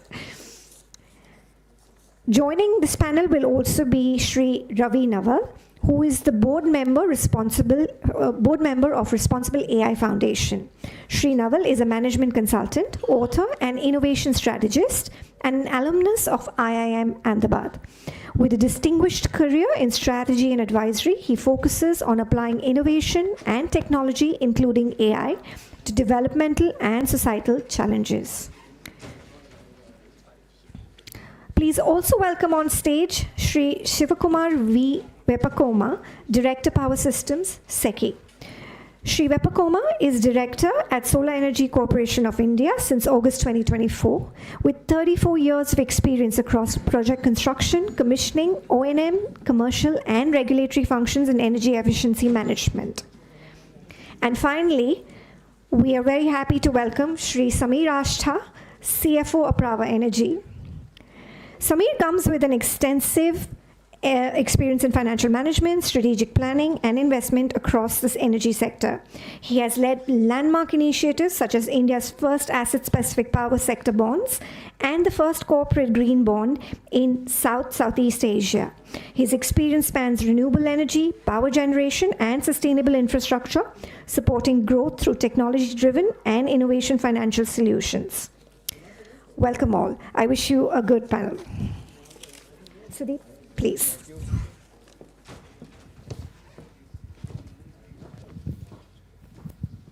Thank you very much, Seema. I'm aware that this is the only session which is separating you from lunch.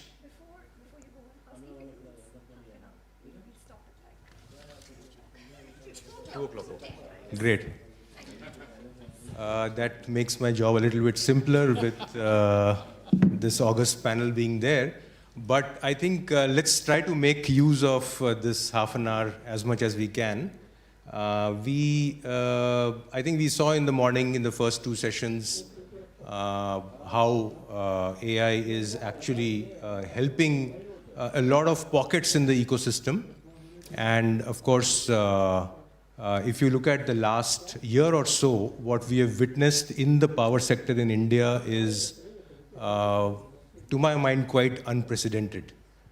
With so much of renewables coming onto the grid, with so much of curtailment happening, again, very, very unprecedented, a lot of backdowns. And obviously, as more and more renewables comes in, this grid stability question will keep popping up. And the other thing that has happened is, if you look at the kind of complexities in the bidding that has happened, more and more FDRE biddings, complex biddings, the era of plain vanilla solar and wind seems to be going away. And that really brings us to the question of, how people are using data to size their projects correctly. Because at the end of the day, being a banker, one thing which really is uppermost in my mind is, what is the capex per megawatt going to be? And I hope people are doing a great job at that. The third issue really is, again, unprecedented. I am given to understand that 5.5 crore smart meters have been installed, which means that, and we've barely, I think, done maybe 20-25% of it, so there's still a long way to go. And the news items are telling us that DISCOMs are making profits, lo and behold. I don't know how that was possible, but they've started making profits. We have to get into the reasons for that. But 5.5 crore smart meters means huge opportunity for data, right? So these are the, this is the stuff that is happening in the last 1 year or so. And if we talk about AI and ML and using AI and ML, I think there are two critical aspects which come to mind. The first critical aspect is, where is the data residing, right? So some of the data, generation data, the demand data is residing with Grid India, the 15-minute time block data. Some of the data is residing, the smart meter data is residing with the DISCOMs. Some of the other data now with BESS being implemented. In fact, just a couple of days back, I was looking at ISTS connected BESS projects. They have started to give hourly information of charging and discharging. right? But that data, while it is with Grid India, the battery data and how the degradation will happen, and the correlation with temperatures, etc., is going to be there with the battery operators. So obviously the data is there, but the data is there, and the data is owned by certain pockets in the ecosystem, right? The point is that this session should tell us how can we collaborate between government and academia and think tanks and industry to make this data available in a more democratized manner and without having any trust issues.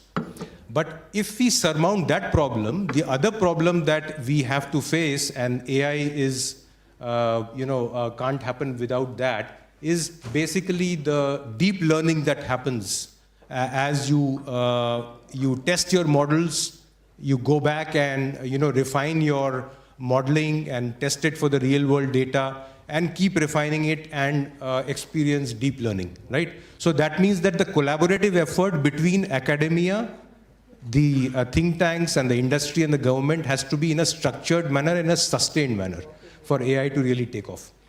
So with that, let me jump straight off to my questions. So I'll start with Ravi, you, because you've been doing a lot of AI, and the question to you is, how do we surmount this data trust problem within various parts of the ecosystem? And I read some of your articles which said that we really have to make it a velocity issue, right? How do we surmount this data availability issue and make it democratized so that we get more out of it? Because obviously, if Grid India is doing an AI model, right, and it is the demand forecasting is not being used, let's say, by the generator, I really don't think we are going to make much use of it, especially with so much of RE into the grid. Right, fair question. So, a couple of observations.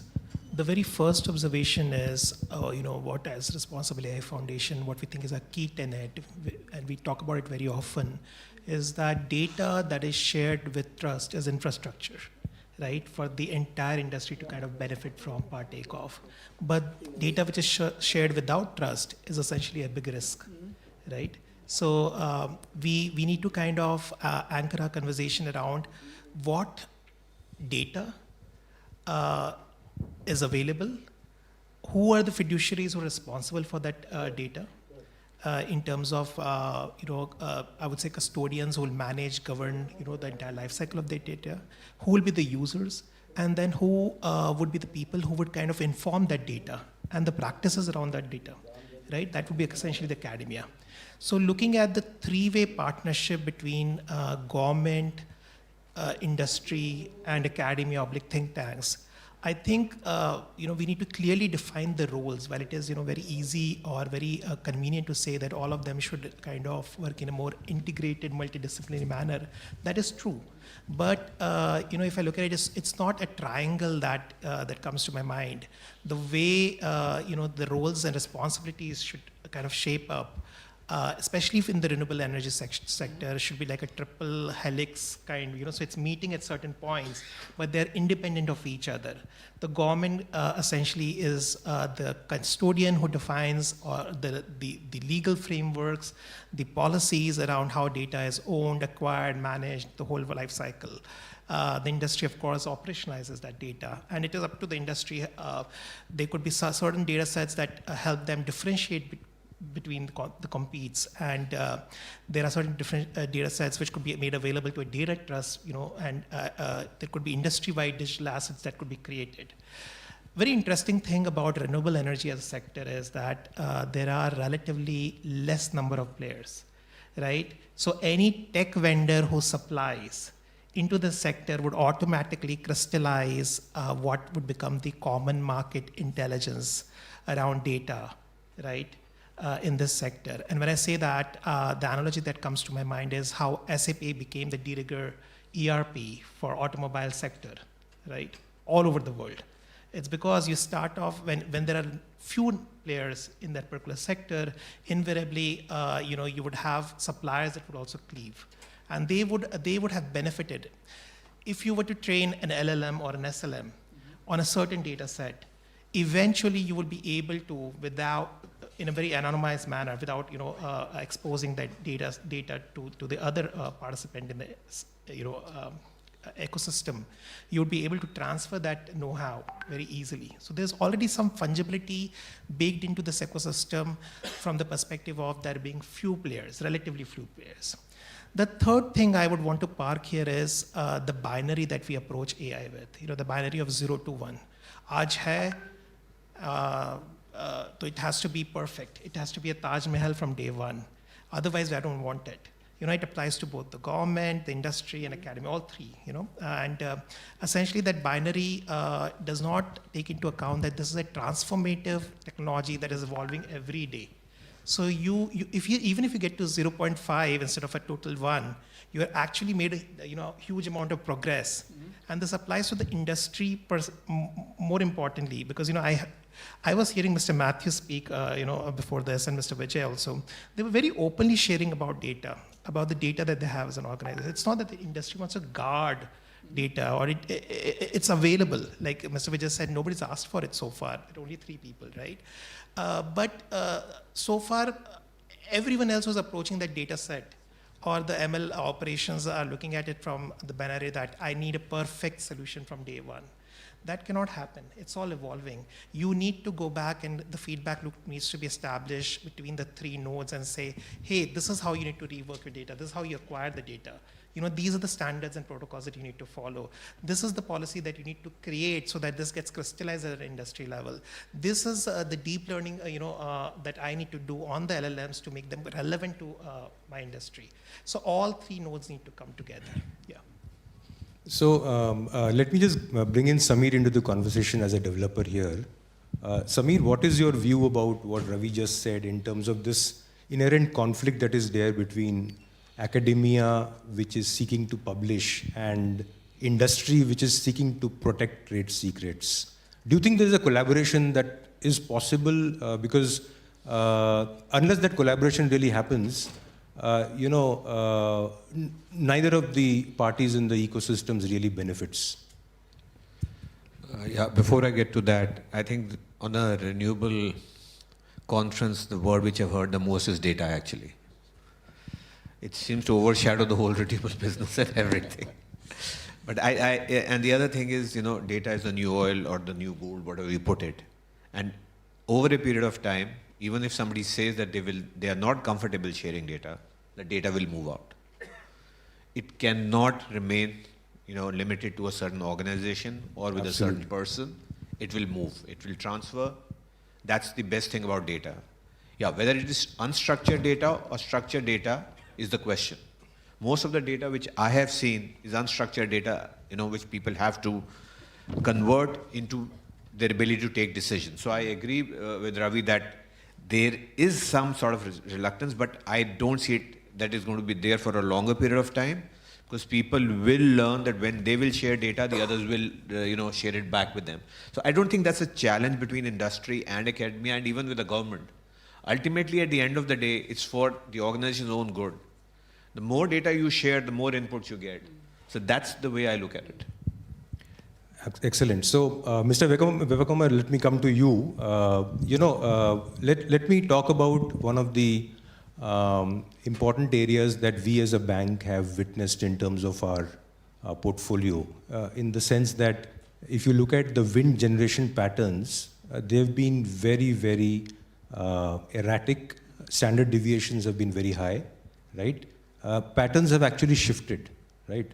But without proper data, it is very difficult to sort of correlate that with climate change, correlate it to the type of turbine that is being used, right?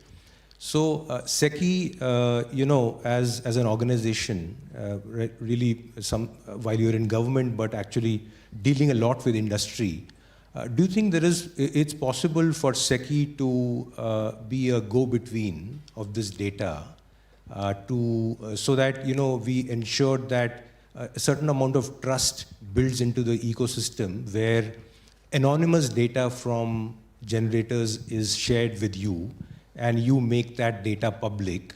And when that happens, then this complex FDRE project and the capital sizing of that will become better and more efficient. Is that possible? The question is pretty straightforward, but the answer is not so. Because you are trying to address just one segment of the problem, but we need to, when we talk of renewable energy, there's always uncertainty. And AI has immense capabilities to get into this play and provide all the solutions, but we are just talking about one part of the problem. What I'm saying, AI must be used right from the conceptual stage. That means when you are conceiving a project, you evaluate many factors, including especially talking with respect to wind energy system, the micrositing. Micrositing is of paramount importance. There you need to see the distance between two wind turbines, whether it is initially I think the regulations allowed 3 times the diameter or 4 times the diameter. Now it is, they said that no, it should be 5 or 7 times the diameter, because the wake losses is another issue. So AI has a tremendous capability at concept stage itself. After that, once you do that concept, design the, confirm the micrositing and design the turbines, design the models, match the models suiting those micrositing needs, and then you arrive at energy estimate. That's a process. So there AI has very huge capability. I believe this data is being used by the developers as the AI capabilities are evolving. Right now, I don't think AI is being used to that extent, which will help them to do the micrositing analysis. Having done that, then you come to the operation and maintenance stage of the project, where you are grappled with many issues. You envisage certain design factors, the actual factors are deviating from the design. Then you have the DSM penalties kicking in, getting more and more stringent across the spectrum, and there's a roadmap also by 2030. There is an X factor which will become 100%. These are the issues the industry is grappling with. So it depends what is the problem, what kind of solution you are looking at. Then once you do that, the developers, right now developers may be losing money because one way they're not getting the wind resource as envisaged. Maybe the model what they have chosen is not performing as they envisaged. The third one would be the DSM penalty, the capability of forecasting. It is not up to the mark to meet the DSM requirements. So that is a problem number 3. And there are inherent maintenance issues where you need predictive maintenance capabilities using AI, so that your machines are always available when there is a good wind around. Then you will move on to the next sector, that is the grid integration issues, because otherwise you will be left high and dry. They can be what you call the grid may just cut you out from the grid, and you will be grappling with those loss of energy on account of grid. So there are different stages. As rightly put by Mr. Ravi, we need to first define the problem, bring all the stakeholders on board, and who should be the custodian of the data, and what he's supposed to do. This kind of broad framework must be put in place. Then yes, anyone can be the data custodian as long as you are not misusing the data, which may be proprietary to the developer for legal or commercial purposes. I think anyone would take the data and handle it wherever it can be used. Yeah, makes sense. So Dr. Marthu, let me come to you. Mr. Vipagama talked about this demand forecasting issue and the fact that now and in the morning we also saw that a comment from I think it was Grid India, which said that a lot of tools are being used by IMD, Ministry of Earth Sciences, for weather forecasting, etc. Right? So that is really a good amount of data that could be used by think tanks to better forecast, right? And then we've seen how battery as an ecosystem is developing, right? What is the best way forward for us to collaborate in terms of the data being available with, let's say, Ministry of Earth Science, the weather forecasting tools that are already there. I was looking at a PIB release which was there about 2-3 months back. It was actually a parliament question, and the answer to that question was that Ministry of Earth Science and IMD is actually using a whole host of IMD tools and a whole host of AI ML tools for forecasting data. So how do we actually make use of that in the energy sector, make use of this entire battery data that will get generated over the next 3-4 years, which is going to be a treasure trove of data, right? And for that to come together and provide meaningful insights so that we are able to reduce this DSM penalty, have a better handle on the DSM penalty. By the way, DSM penalties in 25-26, the current year, in the solar sector have shot up like anything, right? Maybe it's, one-off, but wind it is not. Yes, absolutely. So, what would be your advice, way forward of collaboration? Sudeep, the world shows that there are at least 3, if not 4 ways of collaboration. The first is, in a sense, exclusive, in as much as the AI tool moves to the data. So it is within the company. Now, what happens is that the AI tool does the calculations and only the broad mathematical results come out. So the benefits are limited to the company. That's being used almost by everybody. But that's not more efficient. It's not very efficient. The second is we don't use it in India, but traditionally it's been called federated learning or something of that sort. There, the AI travels, for example, to a BESS site and learns from the data there. The raw data never leave the facility. Okay, this is possible, but what it implies is a contract between the developer of the AI tool and the BESS facility. So you can imagine that if the BESS facilities are very many, so if you and I have a battery at home, that becomes very difficult. But if you have got a few BESS sites, it can happen. BESS or solar, it doesn't matter. Now part of the third part, which could be the fourth, is what is called as digital twinning. For example, in Rajasthan, the distribution company is looking at creating a digital twin of the transmission system, of the distribution system, so that it knows where the solar is. The reason this was done was because there was very limited visibility to the grid operator of where was the solar roof system or the battery, where was the electricity coming from, when was it coming from. And the grid operator had no idea. So the digital twin allows that to occur. It's an intensive exercise. It can be done, but it's intensive. The fourth, which the government of India has started, is known as the Global Data Commons, GDC. There you have the AI data mission, the one data grid, etc. There, what happens is that there is an agreement between the suppliers of the data, like you, and the central repository, who could be anybody, including the government, on some agreement, on some uses. So, number one, the raw data is not made available, but it is data which has been cleaned up.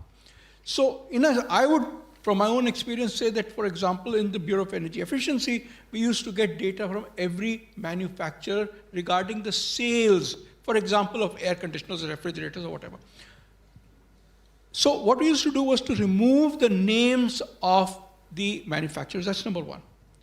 Number two, break it up into 3 or 4, in the case of air conditioners, 3 or 4 sets, so that you can't, so if somebody has a very strange size, 1.75 tons, for example, it's not shown as 1.75, it's shown as 1.5 because lots of people have the 1.5 ton air conditioner. The third thing that we used to do was anonymize the when this data became available.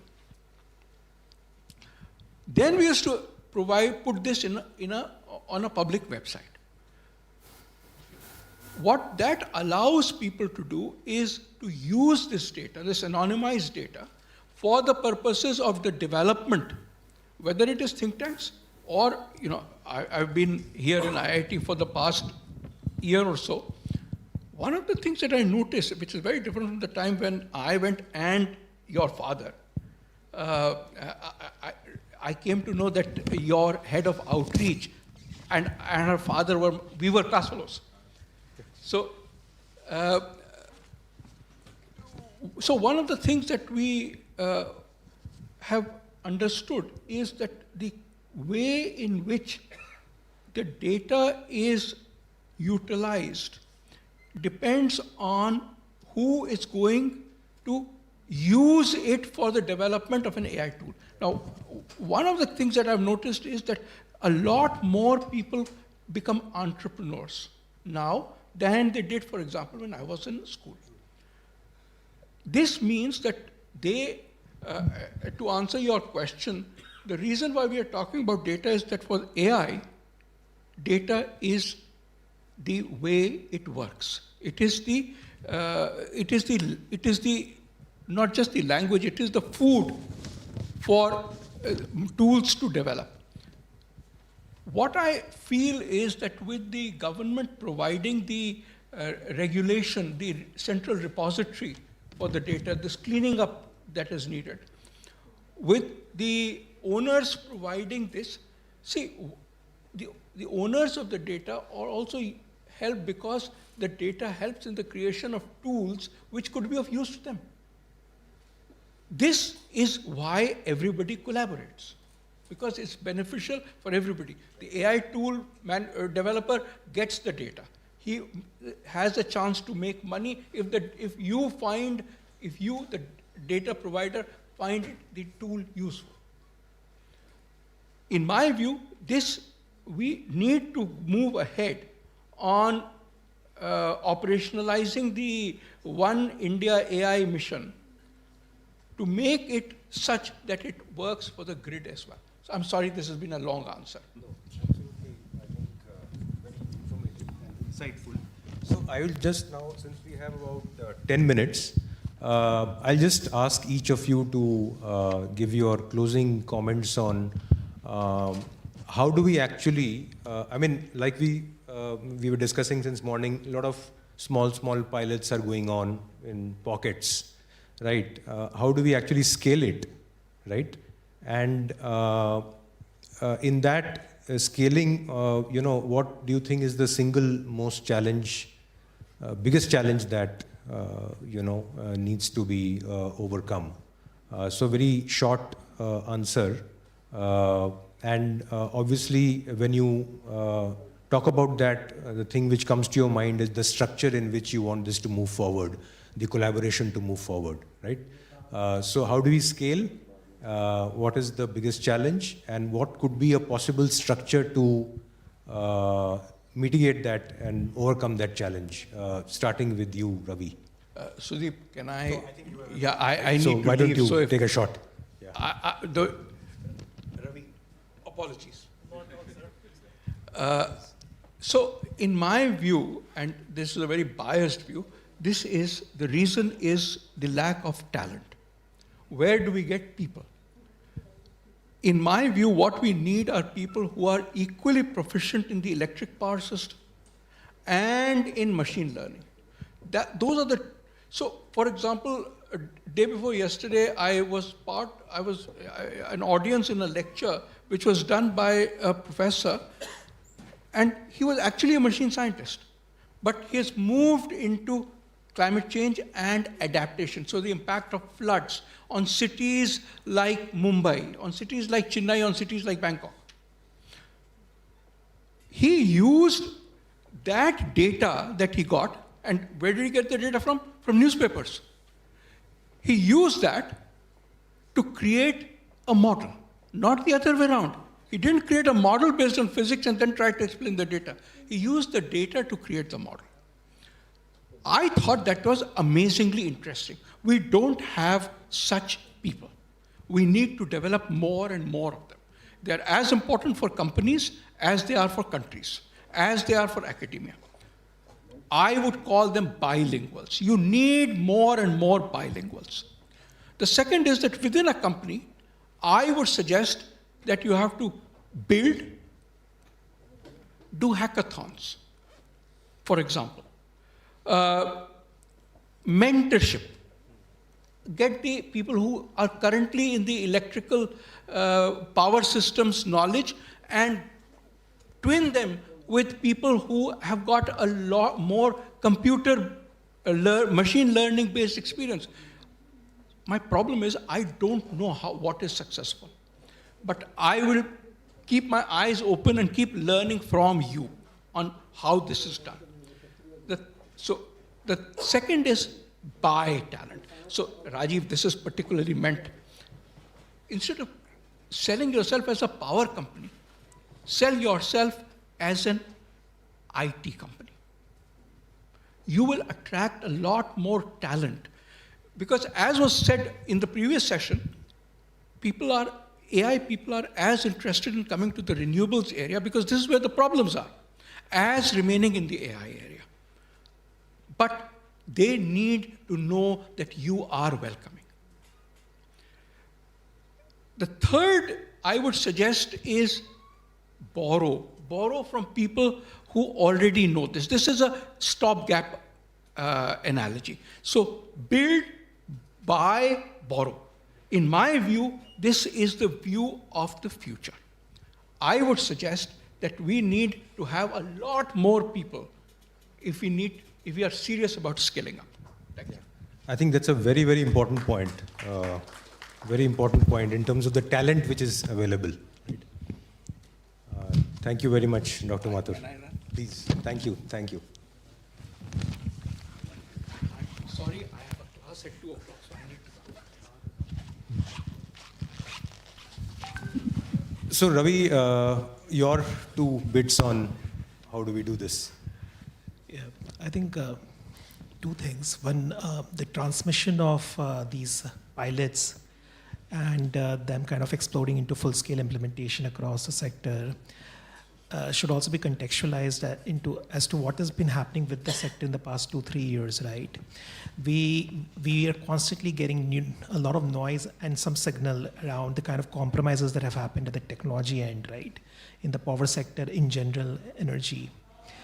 And that has made everyone very cautious in adoption of technology, right? So there are some, everyone's working, I would say they have independent labs, but they've been very cautious of, kind of using these solutions and transmitting it to larger context in the organization, their own organizations and sharing with others.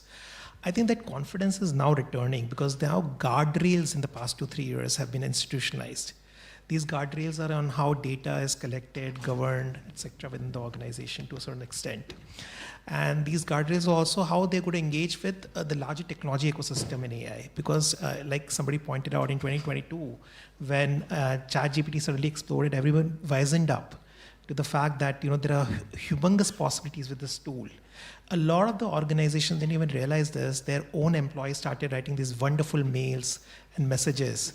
But they were sharing organization data when they were writing these mails, right? So a person, and you can bar them from organization-owned devices.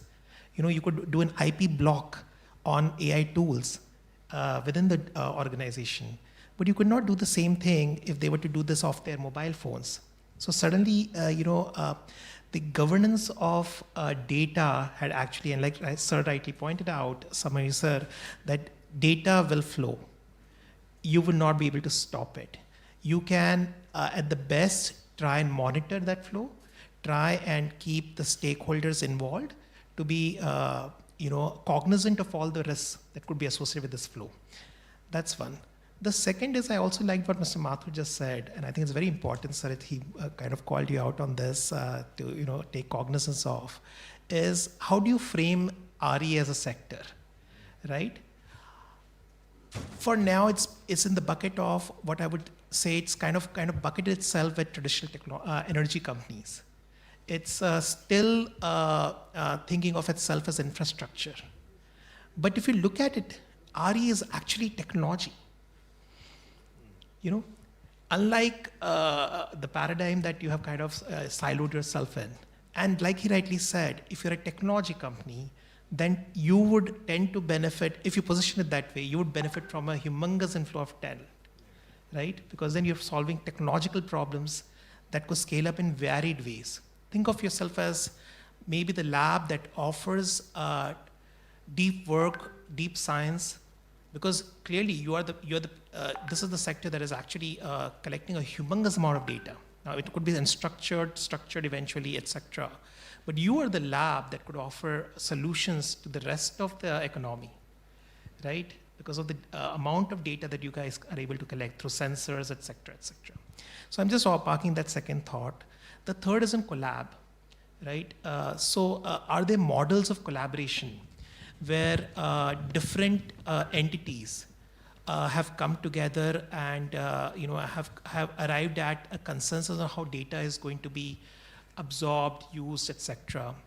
So while currently within India, they're not industry-wide collabs, but there is one solution which is an AI-led solution, which is more, I would say, on the citizen end, which is hugely popular today and has worked really well. That's DigiYatra. So if you look at it, the stakeholders there, it's also a very multi-stakeholder ecosystem. I, as a citizen, as a private citizen, provide my biometrics to UIDAI. I, as a private citizen, provide my biometrics to AAI, the Airport Authority of India, which is an app called DigiYatra. The data is being shared between UIDAI and Airport Authority of India. The Airport Authority of India shares that data with CISF, and at the same time with the airline companies. So we have a working solution around AI where multiple stakeholders can bring together and collaborate and share data, of different kinds. So it's not impossible, but it will take time to crystallize that church. It's a very good example, actually.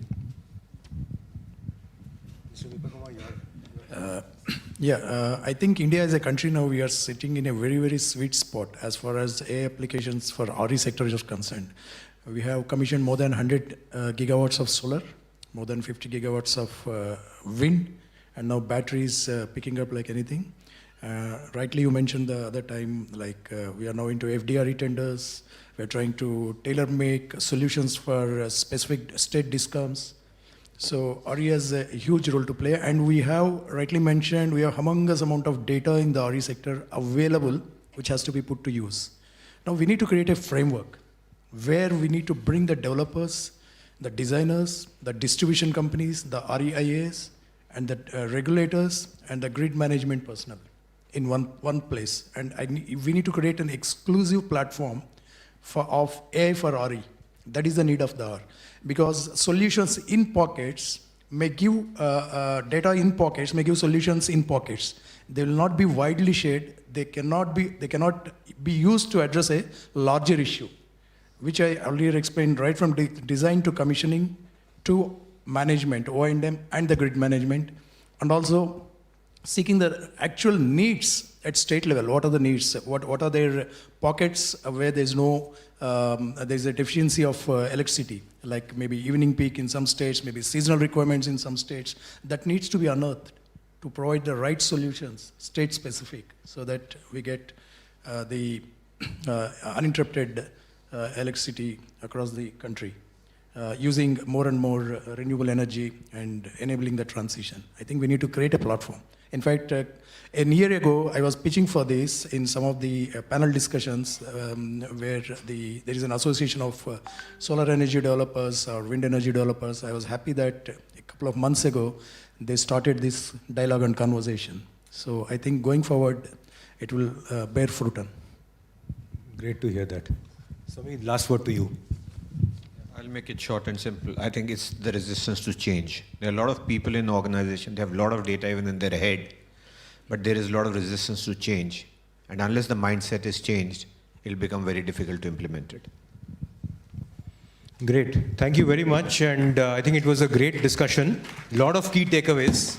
And I think one important takeaway, at least as far as I'm concerned, is this need for bilinguality, the term that is used by Dr. Mathur, and the fact that as SECI, you are so keen to have this platform where we can actually collaborate and share data and see where we can go from there. Thank you very much, gentlemen. Thank you. Oh. Thank you so much, Sudeep, for running a super tight ship. May I now request Rajiv to please felicitate the team.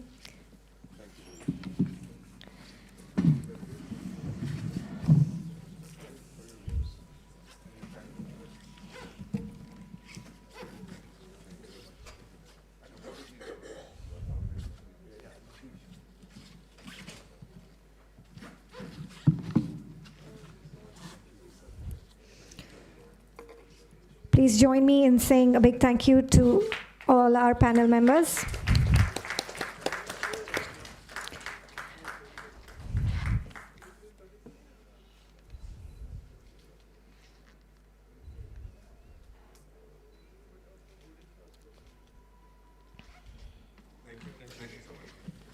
Thank you all for making through this morning of great discussions, great information sharing. But I mean, the session would not be complete without a few words from our in-house maverick on regulatory information and everything that we need to know about regulations, Jogi. He's also the main organizer of this entire event, so a huge applause for Jogi. Thank you so much for bringing everybody together. And Jogi is going to be giving us the closing remarks and a vote of thanks. Thank you.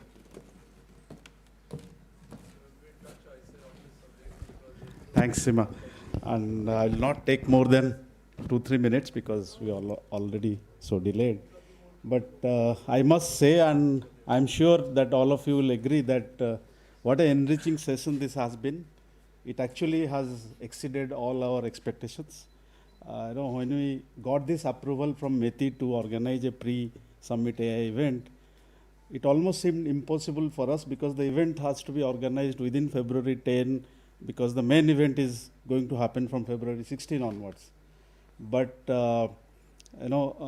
we could manage so many speakers and so distinguished speakers from representing different government bodies, academia, think tanks, RE developers. It could not have been better. And all of this obviously go because it's not because of us or our effort, but I am sure that this is because of the topic itself, the topic of AI in the context of RE. I think this is one of the most discussed topic in the country, not only in the country, maybe in the world. So the interest is so much that we could have all the senior leaders from these different functionalities of the sector that we could gather. And thank you for your participation. From the Apraava Energy side, I would take this opportunity also to express my sincere gratitude to MNRE Secretary, CA Chair, CMD Grid India, who gave their valuable perspectives in the inaugural sessions. We are grateful also to the 3 moderators, Sri Anish De, then Sri Pranam Master, and now Sri Sudeep Saral, and the panelist member who actually generously shared their insights and experiences and make all of these discussions meaningful. We are also thankful for our knowledge partner, SDFC Bank Advisory and Research, CRISIL, and our communication partners, Burson and Edelman, who supported us to make this happen successfully. And finally, I am also thankful to the Apraava team who has worked tirelessly in last few days. No. So to ensure that this happened, and the entire team is there to happen. And with this, I think we have come to the conclusion of this program. And although many of the people have left, but to invite to all of us to have a lunch and have those informal interactions going on. Thank you very much.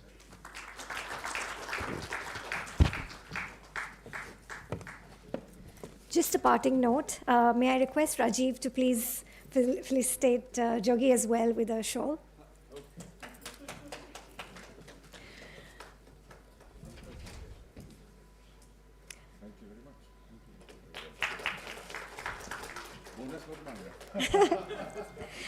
On a parting note, ladies and gentlemen, distinguished guests, policymakers and renewable energy trailblazers, thank you so much for participating in this event. It's been an extraordinary summit. Special appreciation to our regulatory expert, Jogi, of course, and all the organizers and the technical team for flawless execution, and to you, dear audience, for your engaged questions and that have really engaged this dialogue. Let us carry this momentum forward. Keep in with the action. Safe travels. Until next time, thank you very much. Have a good afternoon. Lunch awaits you outside in the courtyard. Thank you.